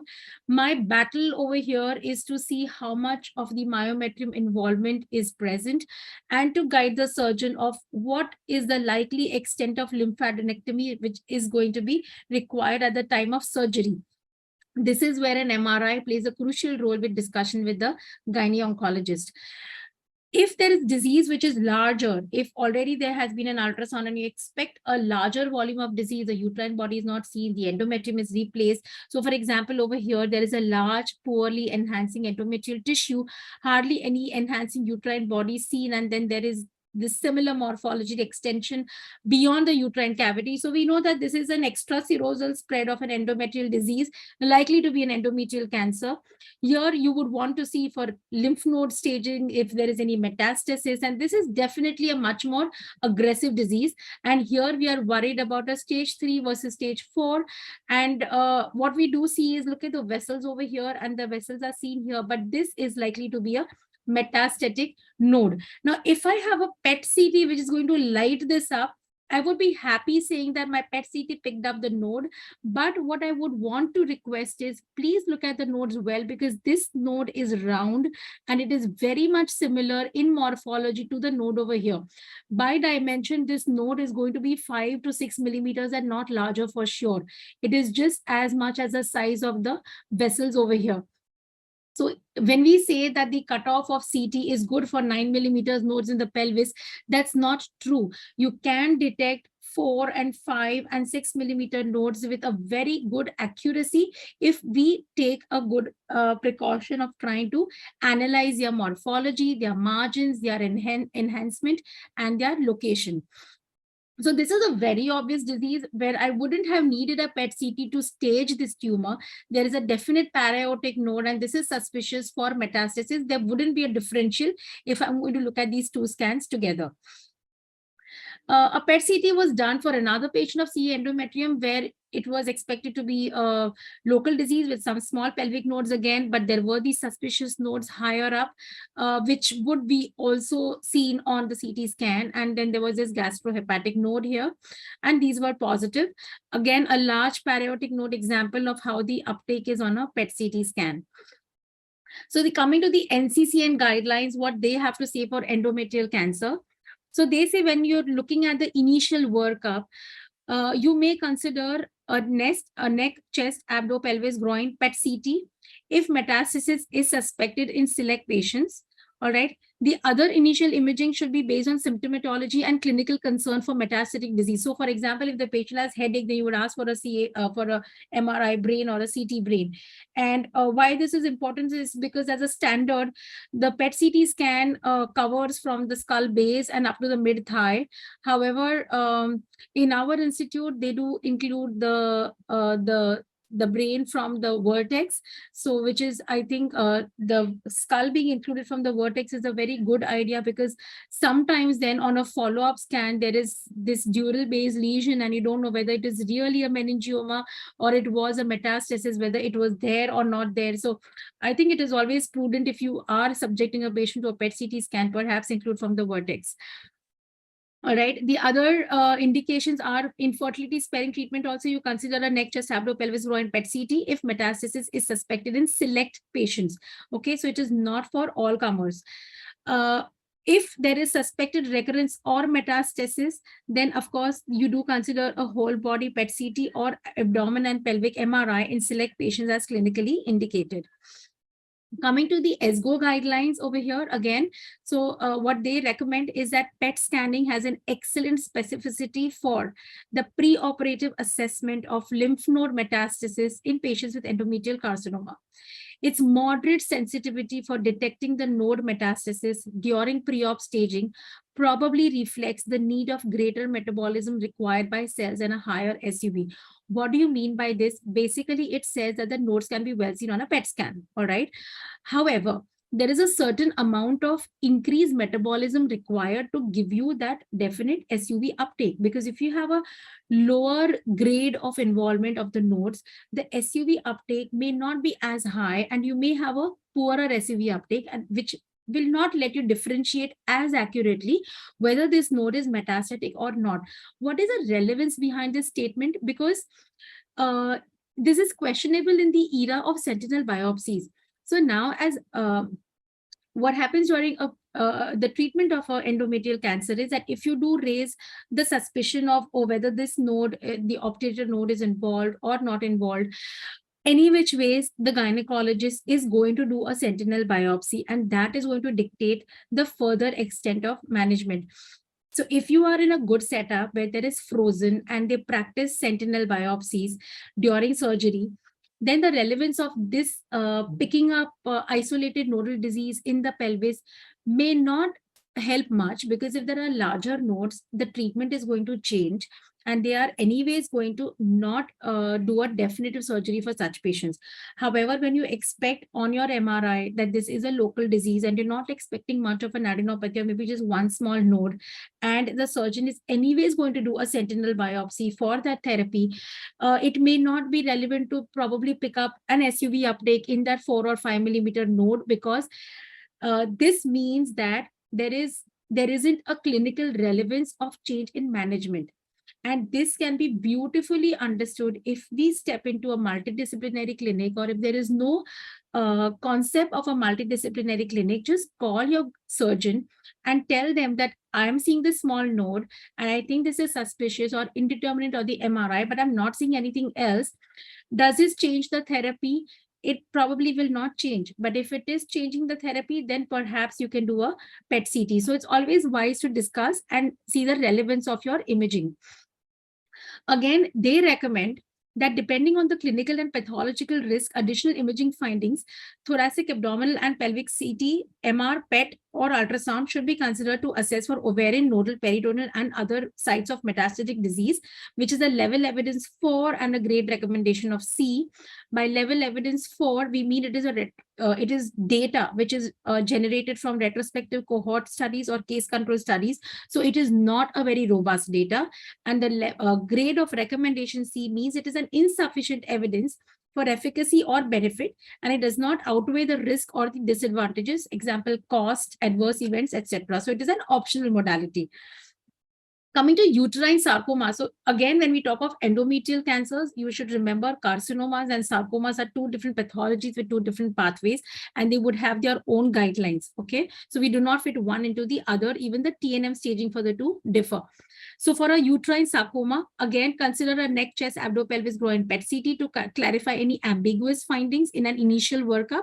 And it has a role in follow-up or surveillance also, where you may consider it for metastasis in suspected in select patients. For ovarian tumors, again, so this is an example of a CT scan. So generally for ovarian cancers, you would do let's say an MRI to rule out a benign lesion, because obviously malignant lesions are very well seen on CT scan, and the benefit of MRI is more in proving something benign. Of course, the curves help us to evaluate the disease further. So by and large, you are likely to have a patient with an ovarian cancer coming to you for a CT scan.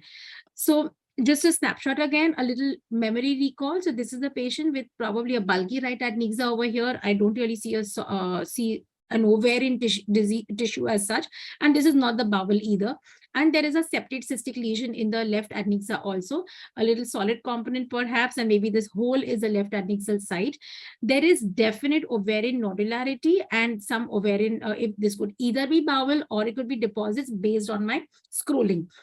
This patient was a case of CA ovary with elevated CA125. She underwent neoadjuvant chemotherapy, and we have a post-NACT response assessment scan where the adnexal sites have very beautifully come down in size. So this is just to show how the response can be so beautifully seen even on a contrast-enhanced CT scan. This same patient had significant not bowel, but omental caking and perhaps some serosal deposit or in the omentum, depend on how I scroll, and some solid tissue deposit here also. And on the response assessment, most of the disease was gone and the ascites was also reduced significantly, little fluid left out here. So this is also response. So now coming to when would a PET CT help? So let's say there were these small nodes in the retroperitoneum and in the pelvis and you're not sure. So when you are uncertain about certain findings, that's when you can advise for a PET CT as an advanced imaging armamentarium. These are indeterminate nodes on the CT, and a PET was done for better assessment of the pathology or the etiology. Coming to the NCCN guidelines again. So here again, there are variety of cancers that are seen for the histopathological type of ovarian cancers. The initial workup says that abdominal pelvic examination, ultrasound, and or abdominal pelvic CT, MRI as clinically indicated. And there is a little snapshot that they say that a PET CT MR or a PET MR may be indicated for indeterminate lesions if results will alter management, which we have very beautifully discussed before. So that is the role of the PET CT in ovarian tumors. Coming back to diagnosis by previous surgery. So patient was operated and you now know that, oops, she had an ovarian cancer. Your imaging plays a role where you can do a chest, abdo, pelvic CT, MR, or a PET CT or an ultrasound. So it is left to the availability of the institute. But again, so routinely all the omental nodules, the peritoneal masses and the peritoneal deposits, ascites, tiny nodules, surface deposits over the mesentery, over the organs, everything is very well seen on CT. One area where we lack is, so if you see, so how will you decide whether this patient should undergo ultrasound, CT or an CT or an MRI or a PET CT? The way we look at it is, usually patient always undergoes an ultrasound first. Even if the ultrasound is normal, it does not rule out involvement of the lung mets. So if you are in a setup where we don't have much of resources, we can do an ultrasound and an X-ray chest. But if we do have resources and the patient can afford an imaging, we would prefer to do a CT scan. And in the CT scan, most of the findings are very well seen, and sometimes smaller deposits are much better picked up even than an MRI screening. Now, where does PET CT step in? So there will be extensive disease everywhere. So we know that this is a finding in a CT scan. But if the CCT is completely normal and your tumor markers are mildly elevated, or you see some one or two findings which are indeterminate, like a small node, a round node, but nothing else otherwise, or you want to find a correlate for the tumor markers which are elevated, these are the situations where a PET CT can help up. Or if there is definite suspicion of an inadequate surgery and the patient, the CCT is normal, then even without a doubt, we can additionally do a PET CCT and have the results. So the debate over here is, why not do a PET CCT upfront in all cases? Then why do a CCT and then come up to a PET CCT? The way we look at it is, if you are going to do in a clinical context like this, say you have 10 patients who got operated and came down to you. Out of those 10 patients, if 4 or 5 patients had metastatic disease, you are anyways going to pick them up on a CCT scan. So definitely they did not need a CCT scan.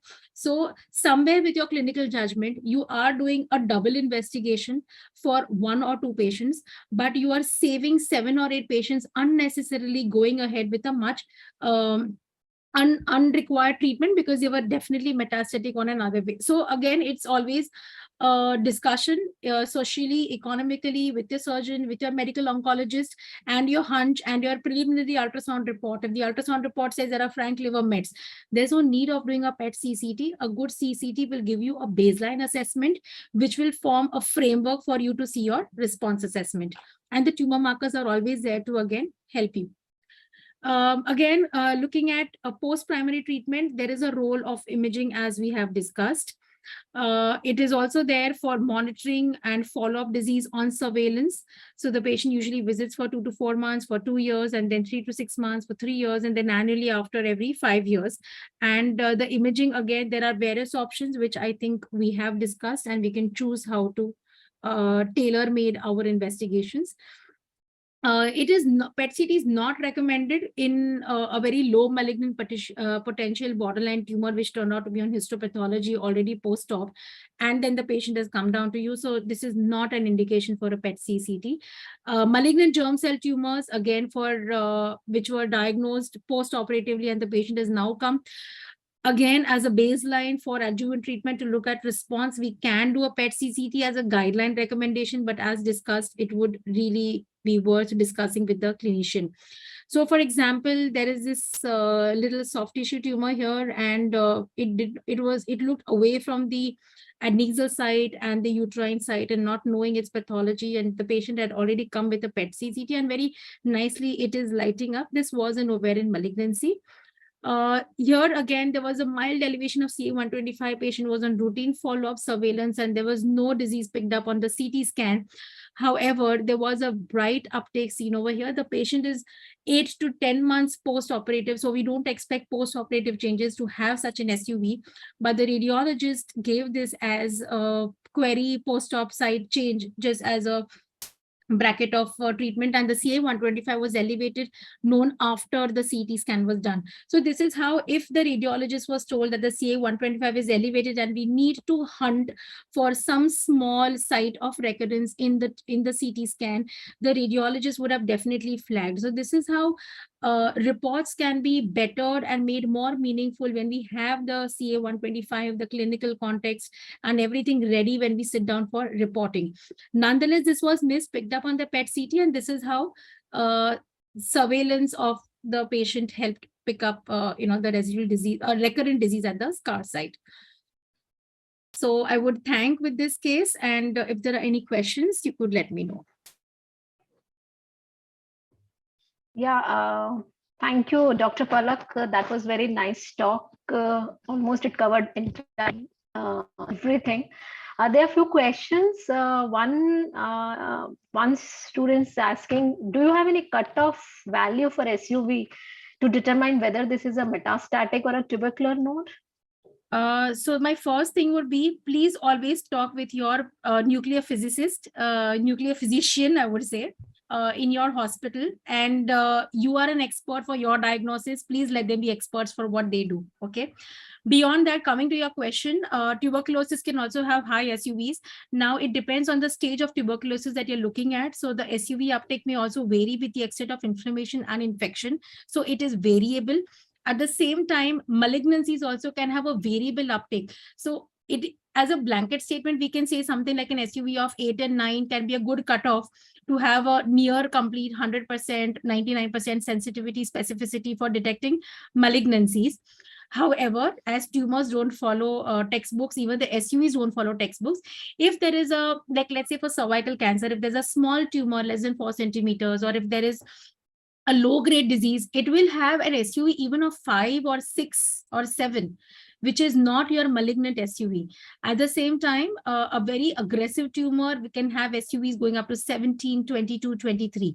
So it matters for your biology to be understood. So you can have tumors having an SUV of 5 and 6, and you can have intense inflammation in a tuberculous node having a very high SUV of 9 or 10. So again, that is when you need to start discussing with your radiologist, with your PET CT doctor, and your past history. Did you have tuberculosis? You start looking at the lungs. So which is when we talk of questionable. It is not always about seeing what is lighting up, and lighting up always does not give you the answers. So we should think and get these investigations done, because they are not foolproof solutions. Yeah, exactly. So we need to see the case in an entirety. Like, you see the lung, you see the mediastinum and everything, and then come to a conclusion whether this could be a tubercular node or it could be a metastatic node, and whether this requires a biopsy or not.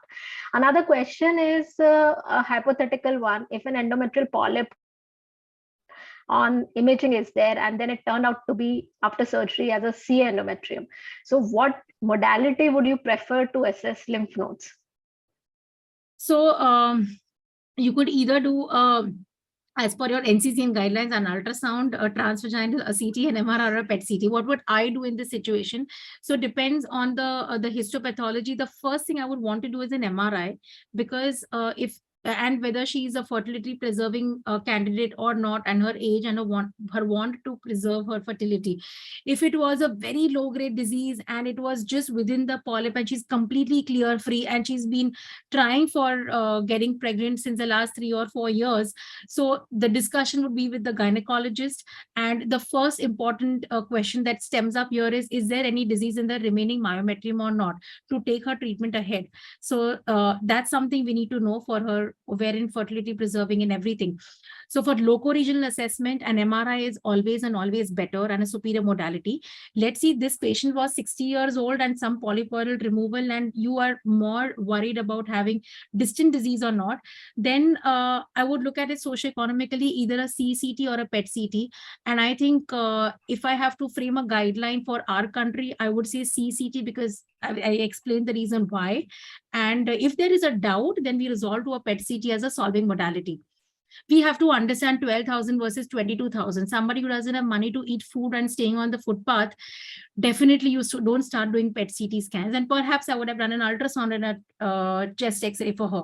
So somehow I think we need to customize our imaging based on our patient and what treatment she's likely to undergo based on the surgeon's recommendation. Yeah, that's very true. So everything should be cost effective, plus they should be able to give us answers to the questions. So thanks a lot, Dr. Palak. That was very nice talk and nice hearing to you again. Thank you so much. My pleasure for having here, and thanks yes, to everyone. I would. Yeah. Okay, so I would now request Dr. Anita Mandhava. So she is the speaker for the next talk. Ma'am, are you here? Yes, I am here. Yes. So ma'am is a senior consultant radiologist at Hyderabad, Telangana, and she's a former additional chief health director and head of the department. And she'll be speaking on gynecological fistulas. Ma'am, over to you. Okay. Thank you, Dr. Shika. Now I'm going to share my screen.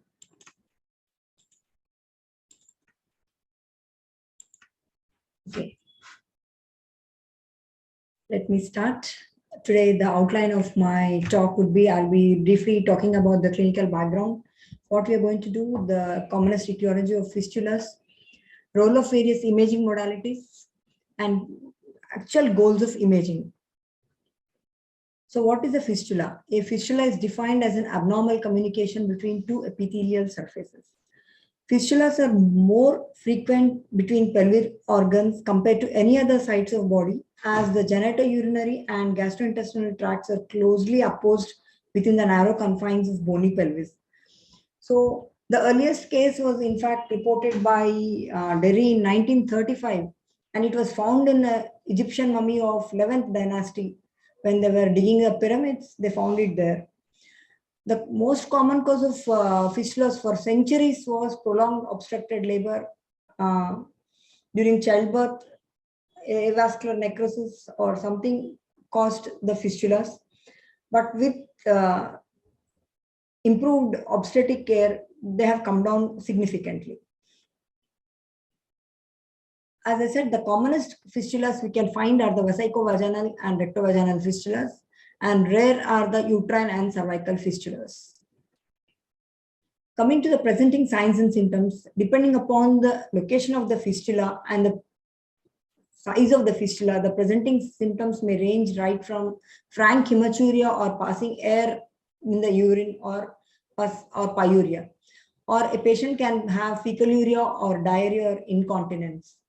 Patients can have stool and flatus passing through the vagina, or one more condition which we encounter commonly in patients post treatment of carcinoma cervix or vagina or pelvic carcinomas, patient present with foul smelling vaginal discharge or persistent infections.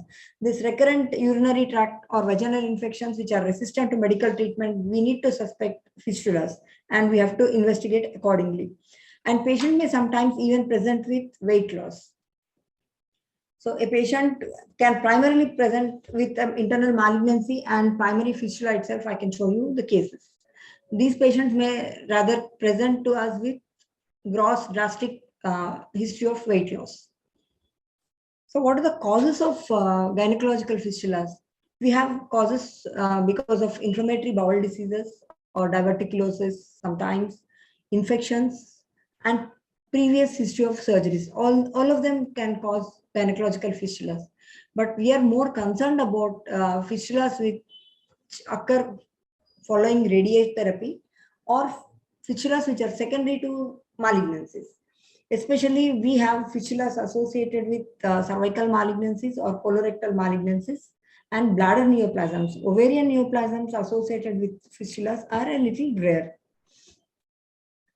So I'm going to just speak about various investigations and the advantages and disadvantages of these investigations in the diagnosis of fistulas.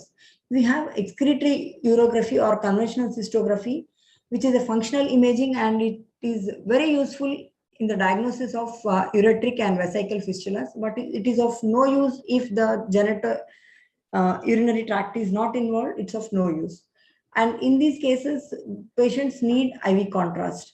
And as I said, only fistulas of urinary tract can be detected. That is the biggest disadvantage.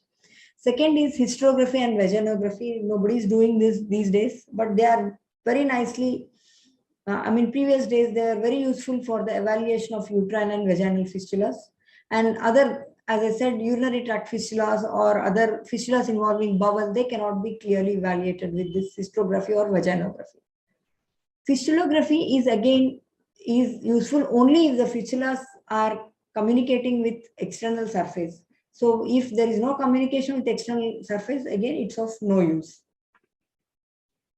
Barium mean follow through or barium enemas are very useful in the detection of enteric and colorectal fistulas. But if there is an obstructive mass, then and fistula is beyond that mass, the contrast won't flow through that obstructive lesion, and again you'll have false negative. And these patients may have difficulty, patients who have difficulty in holding rectal contrast, uncooperative patients, again, it will be of no use. So incidentally, or sometimes barium enemas do detect fistulas. Here is a case of rectovaginal fistula. Barium enema was given. You can see the dilated rectum, and a large communication between the rectum and vagina and contrast within the vagina. This is a case of rectovaginal fistula. Now coming to ultrasound. Is ultrasound helpful in the diagnosis of fistulas? Yes, definitely. If we know what to look for, where to look for. So as I said, everybody knows the advantage of ultrasound, the most easily available, accessible modality of investigation. And as usual, there are several limitations to ultrasound, especially small fistulas which are less than 1 centimeter will be missed. And a patient with postoperative scars or post-RT fibrosis, patient having a lot of adhesions or poor bowel preparation, again, ultrasound, we may not diagnose fistulas.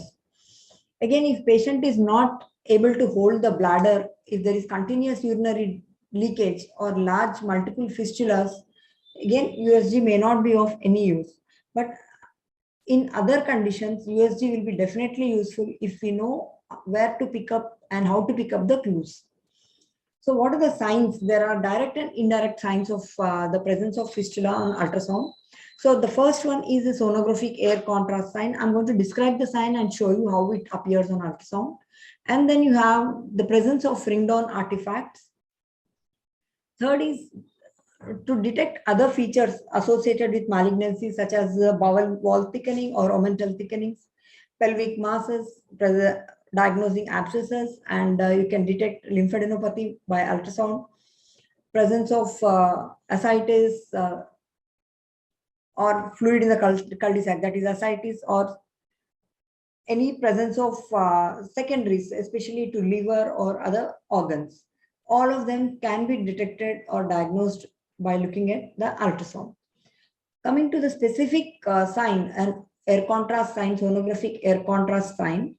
Yes, this is another sign, loss of mural stratification of adjacent bowel wall. Whenever the mural sort of layering of the bowel wall is lost and you have signs and symptoms of fistula, you need to look at it a little more deeply.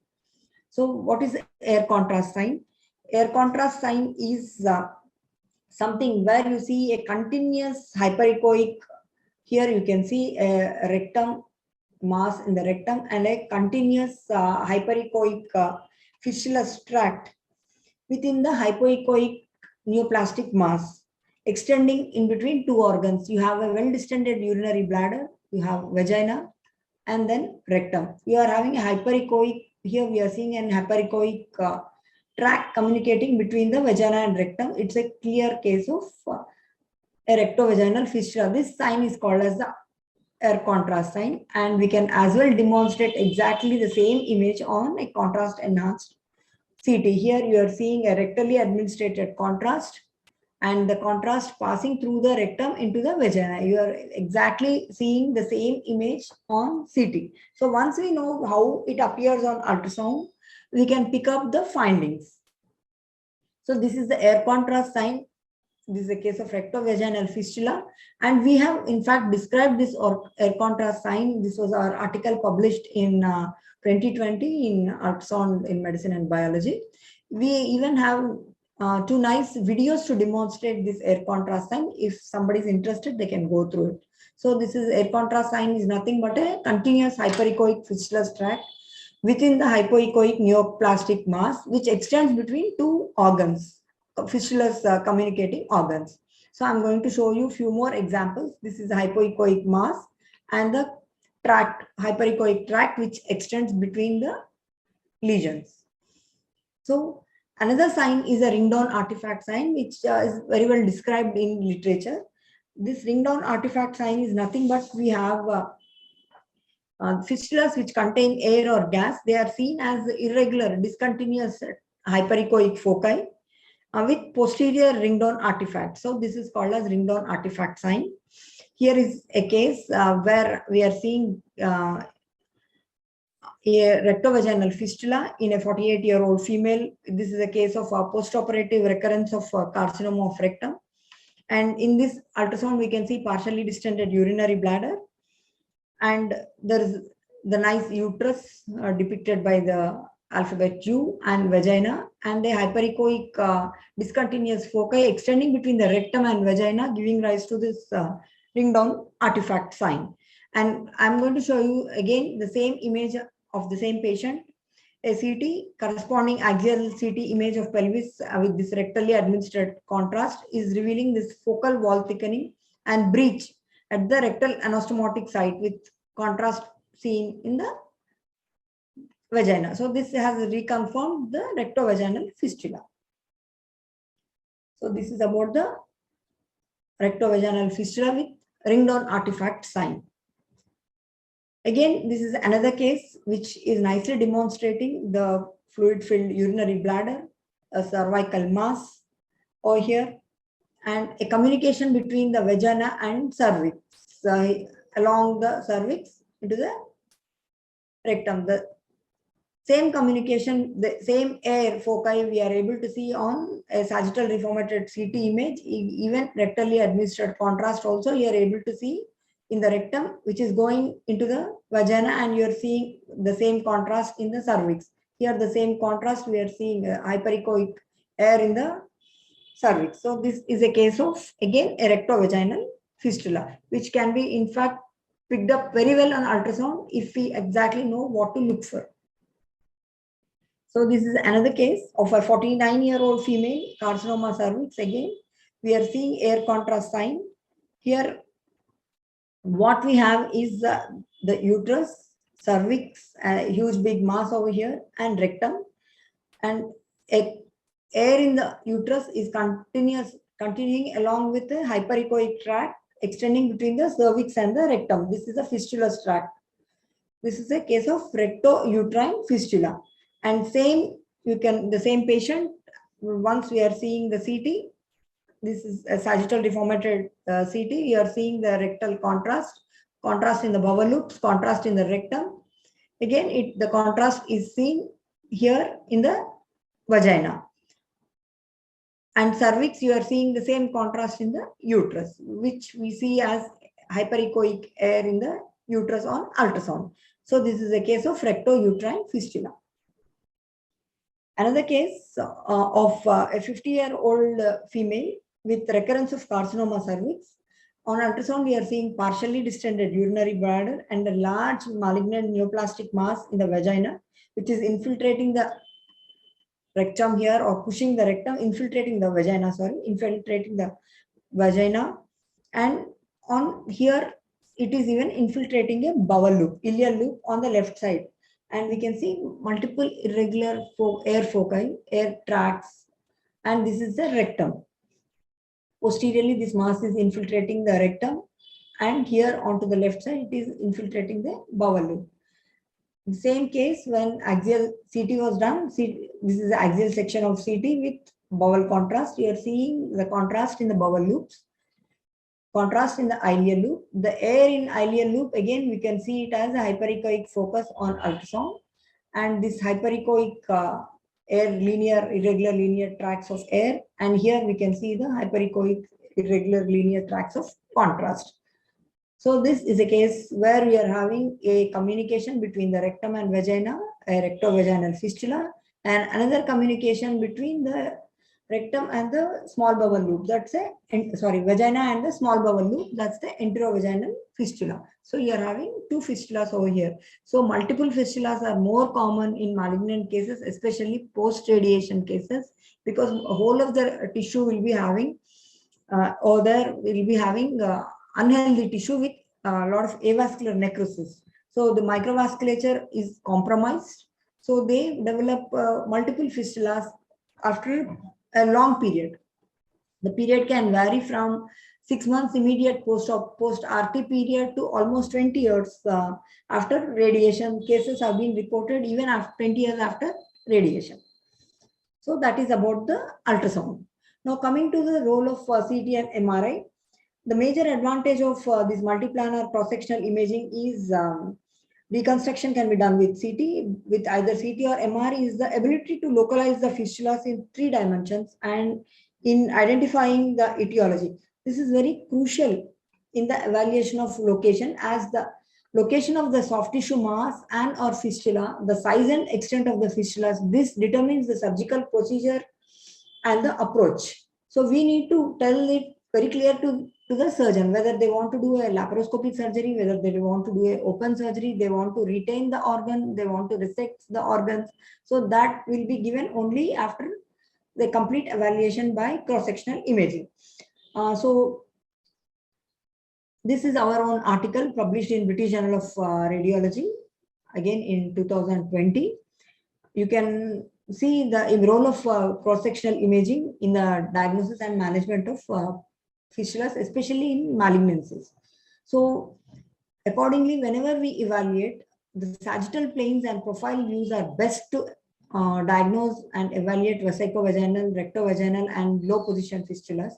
Whereas if there are suspected ureteric fistulas or enterovesical or colovesical fistulas, coronal sections are useful. So always multiplanar reformatting has to be done, and the fistulas, if suspected, we need to look for fistulas in both sagittal as well as coronal planes apart from the axial sections.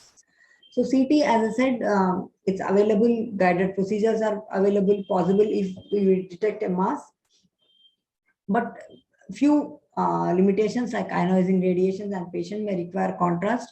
But as far as the fistulas are concerned, contrast enhanced CT with multiplanar reconstruction, it is the gold standard. So several studies they have given that it is the gold standard, and even we found that CT is more sensitive than MRI in the evaluation of fistulas. So what are the clues of imaging in fistulas? How do you suspect that there is a fistula on CT, routine CT? If we evaluate, how do we suspect that there is a fistula? So first and foremost is the presence of inappropriate air or contrast material in an inappropriate location. We are never supposed to see air in bladder unless this presence of this intraluminal air in the bladder in the absence of prior instrumentation or prior infection. It is considered highly specific for the diagnosis of vesical fistulas. So any air in urinary bladder, you will have to suspect a vesical fistula. Then focal wall thickening, any adjacent organ thickening, or presence of contrast in inappropriate location. You have a rectally administered contrast over here in the rectum and in the colon, and which you are seeing with a fistulous tract coming into the urinary bladder. So presence of contrast again in inappropriate location, or presence of soft tissue mass with adhesions between pelvic organs. So this adherent soft tissue mass, again you should suspect a fistula, and presence of intraluminal air, as I said, in the vesical fistulas, and adhesions between several organs. Again, this is presence of, here you are seeing both presence of contrast in inappropriate location. You are having a contrast in rectum, you are having contrast in vagina. So contrast in inappropriate location, a large heterogeneously enhancing soft tissue mass. So all this are indicative of a fistula. So I'm going to show you few cases how they look. Each of the fistula looks on cross-sectional imaging, especially on CT. Here is a case of a vesicovaginal fistula, clear contrast, rectally administered contrast. You are seeing in, not rectally. Sorry, this is a urinary contrast in the urinary bladder coming into the vagina through a communication. This is a case of vesicovaginal fistula. So if a vesicovaginal fistula is suspected, a simple cystogram should do to diagnose a fistula. Instead of giving a IV contrast, even a cystogram, CT cystogram can also diagnose this vesicovaginal fistulas. Here is another case, a case of rectovaginal fistula. On plain axial CT, we can see thickened rectal walls, air in the vagina, and you can see hyperechoic foci communicating, tracking between the rectum and vagina. So this is a case of rectovaginal fistula. If further, we can always give rectal contrast, where you can see contrast flowing freely from rectum into the vagina. Air in the vagina, again doubly confirming the rectovaginal fistula. And as I said, sagittal views are best to diagnose these fistulas, which is clearly showing the communication and the contrast extending from the rectum into the vagina. Now coming to rectovaginal fistulas, there are three types of rectovaginal fistulas, and the position of the rectovaginal location has been very nicely told by Dr. The first speaker. As I said, the low rectovaginal fistulas are located at the lower one-third of the vagina. They are more common with obstetric trauma, or if patient has undergone any previous anorectal surgeries or vaginal surgeries, we can suspect rectovaginal fistulas. Mid-rectovaginal vaginal fistulas are more common. They occur very commonly in post-radiation patients. So if there is a patient who had undergone radiation post-RT fistulas, we should always look at the middle one-third of the rectovaginal septum. So high rectovaginal fistulas are seen at the level of POD, pouch of Douglas, between the sigmoid colon or rectum and the peritonalized portion of vagina. These are more common in inflammatory conditions, in diverticulitis, or previous patients who had undergone previous pelvic surgeries or bowel surgeries. Again, these high rectovaginal fistulas are more common. So here we have a 63-year-old female, known case of carcinoma of urinary bladder. Both patient underwent chemo radiation, and we have axial and reformated sagittal and coronal images. Here we are seeing irregular urinary bladder wall thickening and air within the urinary bladder. That itself tells that there is some fistula process communication presence, vesical fistula. And once we see the contrast over here, we are seeing the contrast from the urinary bladder going into the vagina. So this is a case of vesicovaginal fistula. Whenever you see one fistula, especially in a patient who had undergone radiation, please search for one more or still one more. Multiple fistulas are more common in post-radiation patients, because the whole area, irradiated area, undergoes avascular necrosis and very susceptible for the formation, breakdown and formation of fistulas. So in the same patient, again, we are able to see here from where is the contrast coming into the urinary bladder. So the contrast from urinary bladder is going into the vagina, but where is the contrast coming into the urinary bladder? So this is the contrast, oral contrast, which is coming along from the sigmoid colon into the urinary bladder. So here we have a colovesical fistula, two fistulas. From the colon, the contrast is coming into the urinary bladder. So this is a colovesical fistula. From the urinary bladder, it is going into the vagina. So this is a vesicovaginal fistula. So another case here, it's a sagittally reconstructed non-enhanced CT, where the patient was given only oral contrast, bowel contrast, contrast in the bowel loops, and here is the bowel loop interposing between the urinary bladder and the uterus, and contrast is seen passing from the bowel loop into the urinary bladder, which is a enterovesical fistula. You are seeing a enterovesical fistula. Again, to corroborate the vesical fistula, you see air in the urinary bladder. So this is the enterovesical fistula. Apart from that, we are seeing another fistulous communication between the bowel and the cervix. The uterus is normal. So here is a enterocervical fistula. This is a very rare enterocervical fistulas. Cervical fistulas are a little rare, but this is a case where we have dual fistulas. Again, this is a case of carcinoma cervix post-RT. The patient developed both these fistulas within 1 year, and patient came with severe drastic weight loss. So whenever you see one fistula, look for another. So another case where you are seeing in axial sections the communication between urinary bladder and vagina. So that's a vaginal fistula. Lower down, you are seeing the air in urinary bladder confirming the fistula. Lower down, we are seeing the communication between vagina and rectum. So this is a rectovaginal fistula. So in this sagittal section, as I said, it is really useful to look at the sagittal section, because here we are able to see both the fistulas. Anteriorly, the vagina is communicating with the urinary bladder. That's a vesicovaginal fistula, a Foley's bulb in the urinary bladder, and posteriorly it is communicating with the rectum. This is a rectovaginal fistula.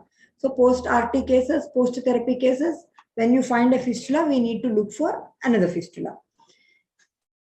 So another case where we have a 42-year-old female, post-operative case of carcinoma cervix, patient has presented with urinary incontinence. And here we have axial and coronal reformated images with IV contrast. You are seeing contrast in the pelvic axial system, contrast in the lower ureters. And we are having, this is the contrast in the lower uterus. And we are seeing the contrast in vagina. Abnormal communication is seen at the lower ends of both the ureters. So into the adjacent vagina, and contrast is seen within the vaginal. So this is a case of bilateral, as I said, uretrovaginal fistulas. So again, what is confirming the vesicle or whatever fistulas communication between the urinary tract and the vagina is the presence of air in the urinary bladder. So this is also a rare case, bilateral uretrovaginal fistulas. Another case, here we are having a communication between the bowel and the urinary bladder. Foley's bulb we can see between the urinary within the urinary bladder. This is a enterovesical fistula, and you can see even bowel contrast in the urinary bladder and the bowel. And we have another fistula which is between the urinary bladder and vagina, posterior. So this is posteriorly between the bladder and the vagina. So vesicovaginal fistula. So you see one fistula, look for another one. So another case, a rare case, because uterine fistulas are very, very rare. This is a case where patient carcinoma of cervix, which is infiltrating post chemo and radiation, which is infiltrating into the uterus. We can see contrast in the bowel loops. On the right side, we can see contrast, a sigmoid colon communicating with the uterus, and this is the uterine cavity. You can rather well see it very well on the sagittal image. The uterine cavity is having air foci as well as the contrast within. So this is a communication between the uterus and the sigmoid colon. This is a collouterine fistula. You can see it, the contrast in the uterus. But another communication is also seen between the bowel loop, ileal loop, and the other side of uterus. So we have again multiple fistulas. Apart from the collouterine fistula, we have a enterouterine fistulas. Small bowel fistulas are really rare because the small bowel is very mobile. It keeps on moving, so it will not be completely affected, unlike the sigmoid colon, which is almost fixed in the pelvis. Small bowel keeps on moving, so it will not have that much radiation effect. That's the reason enteric fistulas are a little uncommon compared to colonic fistulas, especially colorectal fistulas. So the next modality is PET-CT. PET is recommended for nodal and metastatic staging of pelvic malignancies. Though PET-CT is not used in the primary diagnosis of fistula due to its poor anatomical resolution, sometimes we do see fistulas either initially or incidentally. They can be discovered on a PET-CT. So this is a case of rectovaginal fistula. You can see enhancing rectal mass and nicely communicating fistula between the rectum and vagina, which was discovered during a PET examination. So rectovaginal fistula. Now the next modality is MRI. MR is the imaging modality of choice for local and T-staging of pelvic malignancy. But for fistulas, the MR appearance of fistula depends upon the tissue which is present in the wall of the tract and its internal contents. So we know all the advantages of disadvantages of MRI, especially bowel fistulas. Basically, if there is associated peristalsis, bowel peristalsis or bowel obstruction or ascites, fistulas may be a little difficult to be. It may be a little difficult to detect fistulas. So, as I said, fistula's tract, the appearance of fistula depends upon the tissue present within the wall of the tract and its internal contents. So fluid-filled tracts are all hyperintense on T2 weighted images, and gas-filled tracts are hypointense on all sequences.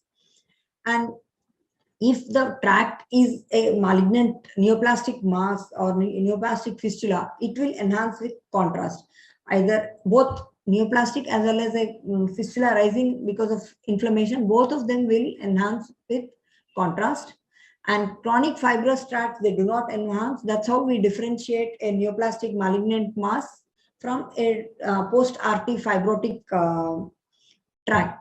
So MR is advantageous over there to detect whether the fistula is having any malignant tissue within the wall or whether it's a fistula is because of post-RT changes. So as I said, contrast enhancement of tract is highly specific for active disease, be it inflammatory or malignant. And as I said, contrast enhanced images and T2 weighted images differentiate soft tissue mass due to radiation induced fibrosis from either residual or recurrent malignancy. And whenever a malignancy is suspected, definitely diffusion weighted MR is an additional advantage. What are the limitations of MRI? Small fistulas, which are isointense on T2 weighted images, may be missed on MRI, leading to false negative results. As I said, sometimes we need to differentiate in all malignant fistulas to differentiate between viable and non-viable tissues. MR may be of use in detecting or in telling us whether the surrounding tissue, adjacent tissue, or the fistula tract is a viable malignancy or a fibrosed tissue because of post-RT fibrosis. So here we have a case, a large lobulated soft tissue intensity mass, which is seen in the cervix. This is infiltrating the urinary bladder, parametrium, it is infiltrating the parametrium and the posterior wall of urinary bladder and right side of the UV junction. And it is producing a nice vesicovaginal fistula, which can be, the patient actually presented with a cervical mass, and this diagnosis was made. You can see the fluid coming through the vagina, fluid intensity in the vagina, a vesicovaginal fistula in a case of carcinoma cervix. So as I said, the internal contents, again, it depends. If it's a fluid, you can see hyperintense tract in a vesicovaginal fistula. You are seeing the mass as well as the hyperintense tract between the urinary bladder and the enlarged cervix, cervical mass. Again, if can be, here you can see complex, this is a T2 sagittal fat sac image, where we are able to see both a fluid-filled vesicovaginal fistula and an air-filled rectovaginal fistula. So complex fistulas, again, depending upon the internal contents, we can diagnose on MRI. So why are fistulas important? The major importance is, as I said, to differentiate between benign and malignant fistulas, because benign fistulas we use, rather the surgeons use, only clinician uses conservative approach. The management of fistulas in malignancies is completely different than that of benign fistulas. This malignant, whenever malignancy is suspected, extensive workup and follow-up is required, because detection of a fistula upstages the disease in many pelvic malignancies directly to either stage 4 T4A, especially in urinary bladder, uterus, cervix, and vaginal malignancy. If you find a malignant fistula, it is staged as T4A. Or in case of carcinoma of rectum, it becomes directly stage T4B. So because of this evaluation, a complete evaluation and proper evaluation is mandatory. As I said, benign fistulas, conservative approach used, but malignant fistulas, 100% always required either a curative or a palliative surgical intervention. That's the reason the diagnosis is so very important. So what is the best curative option? It is the removal of the total tumor and the fistula along with the adjacent organs. But what we need to remember is primary surgical repair is not possible in most of the malignant fistulas, because there will be extensive destruction and loss of tissues. And whenever there is presence of either a residual or a recurrent viable tumor within the tissue, repair is not possible. Again, in post-RT fistulas, repair is not possible in many cases because the failure rate, dehiscence rate of surgical repair is very high. As I already told, because the most of the tissue, though it looks normal, it is all ischemic and non-viable. And there will be poor healing in these post-RT fistulas. And as I said, post-RT fistulas are most of the time large and multiple too. That's why, again, the failure rate is high. That's why we need to look and give all the information available to us to the clinician. In these cases, whenever the curative option is not available, patient is managed by palliative procedures, stenting and bypass, especially colostomies, fecal or urinary bypass ostomies will be are indicated in these patients. So the evaluation should be complete and thorough in malignant fistulas. In summary, why are we imaging in fistulas? Basically to assess the location, size, number and course of the fistula tracts, to look at the adjacent areas, to look at the adjacent organs involved, and many a times to rule out synchronous lesions. In malignant fistulas, staging of neoplasm is again important, especially to look at lymph nodal involvement or peritoneal spread and to look at the distal metastasis. We need to provide surgical map because surgeon has to decide whether the patient has to go for either a curative resection or only a simple palliative surgical bypass, or whether organs, what are to be preserved, what are to be resected, whether they can approach laparoscopically or a open surgery is required, and timing of the surgery, whether the surgery is an emergency or semi-elective or elective procedure. All this will be decided by the surgeon only depending upon our report. So especially in post-operative and post-therapeutic, post-RT patients presenting with fistulas, we need to tell them and give them the altered surgical planes and whether there is any residual or recurrent malignancy present. And if possible, if there is any viable or non-viable surrounding tissue, all that has to be reported in the radiological report.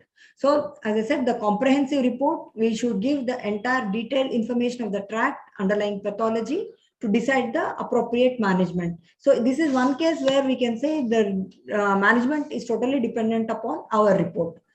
As I said, if you learn how to diagnose, you can try to catch earliest clues. Many a time screening ultrasound may give a clues to the presence of fistulas, and multi-detector CT with reconstructed images is the best modality for the diagnosis of fistulas. And if patients have equivocal findings on CT or complex fistulas, whenever the fistulas are involving anorectal sphincter, or when we need to diagnose the recurrence with post-radiation, in those cases, MR is indicated. Thank you so much for giving me this opportunity.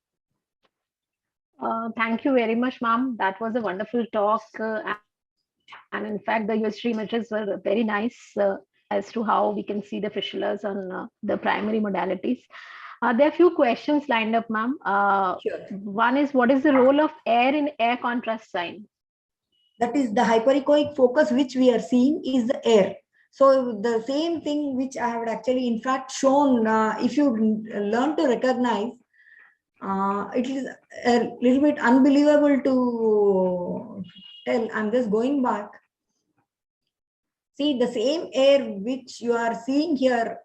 What is the difference between these two images? Two different modalities. In fact, same. If you are seeing the air in the rectum communicating and the air, this air is always, we know that it is hyperechoic. But what makes our life a little easy is if there is a malignant hypoechoic mass present, the malignant lesion present, this makes our diagnosis easy. Same case again, we can see the air between the rectum and the vagina, this ring down artifacts. So same, how we are seeing air on ultrasound, we are seeing the contrast on CT. So we need to just look for it. Once you know, you will definitely we will look for it. In a known case of malignancy, if there is a mass, we will definitely look for air surrounding it, whether it is some tract is going into the adjacent organ. Yeah, ma'am. Yes. One more, why enteric fistulas are less common than colic fistulas, colonic fistulas, I think. I already told, because the ileum is mobile. Small intestine, it can go except that fixed part of duodenum. Rest of the small bowel, especially what you see in pelvis, is only the ileal loops. They can roam around wherever they want. Whereas the colon, especially sigmoid, rectum, they're all fixed. They have mesosigmoid. It's almost, the position is almost fixed. So that's the reason you give repeated 4 cycles, 5 cycles, 8 cycles of RT. The colon gets, the rectum gets the brunt of it. Whereas the ileum today, it may be in one position, next day it may be 5 centimeters away. It escalates. That's one of the reasons it was proposed. That it's a little uncommon in small bowel. Another one says, ma'am, what according to your experience, whether CT would be better or MR would be better to delineate the fistulas? CT, but CT oral and rectal contrast. Yeah, with all the First of all, most of the patients I'm talking, see, I am in a cancer center. We are talking about malignant fistulas. All patients are stage 3, stage 4. They are very sick. They all have comorbid conditions, post-RT patients. MR, though expensive, and patient has to lie down with within that console. CT is simple. You within 2 minutes it will be over. So additional advantage, that's fine if patient is able to take. Otherwise, even CT generally we did extensive. We have almost 200-300 cases. We have done 2 studies, long studies, and published in British Journal, and so reputed journals. So our finding is CT is better. Okay, ma'am. And the last one says how contrast MR would differentiate from radiation or residual tumor from fibrosis. Yes, contrast enhance it. T2 hyperintense, contrast it. T1 contrast it. Contrast any malignant lesion most of the time takes up, whereas the radiation fibrosis is avascular tissue. Any fibrotic tissue, T2 hypo, T1 hypo, non-enhancing on contrast. As simple as that. And yeah, again, and diffusion probably also diffusion would also help. Exactly, diffusion also is helpful. Radiation would not. Yeah. Yes, true, ma'am. That was a really wonderful talk, ma'am. I think we are done with this session. So thanks a lot, ma'am. We are really very grateful for all the speakers that they have taken their talks and given the time.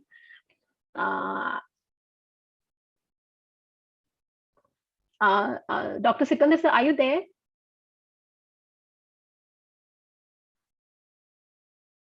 I think we can close down the session. Sweta? Yes, ma'am. I will show upcoming flyers. Okay, thank you. Thank you very much, ma'am.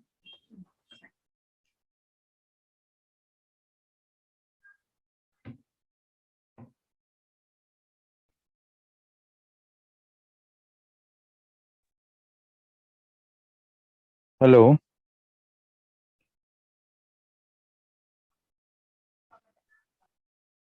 Hello. Yes, sir. Sir, are you there?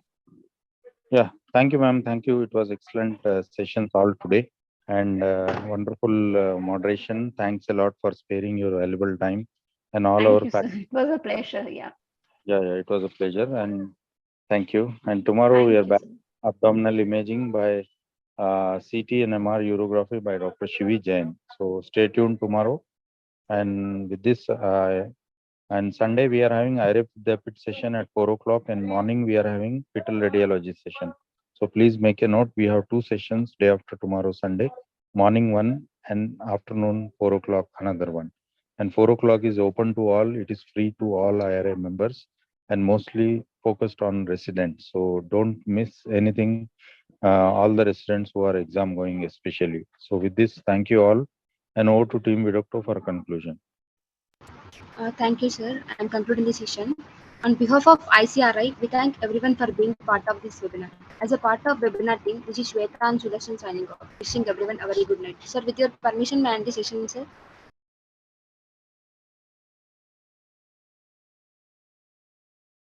Yes, please. Thank you, everyone.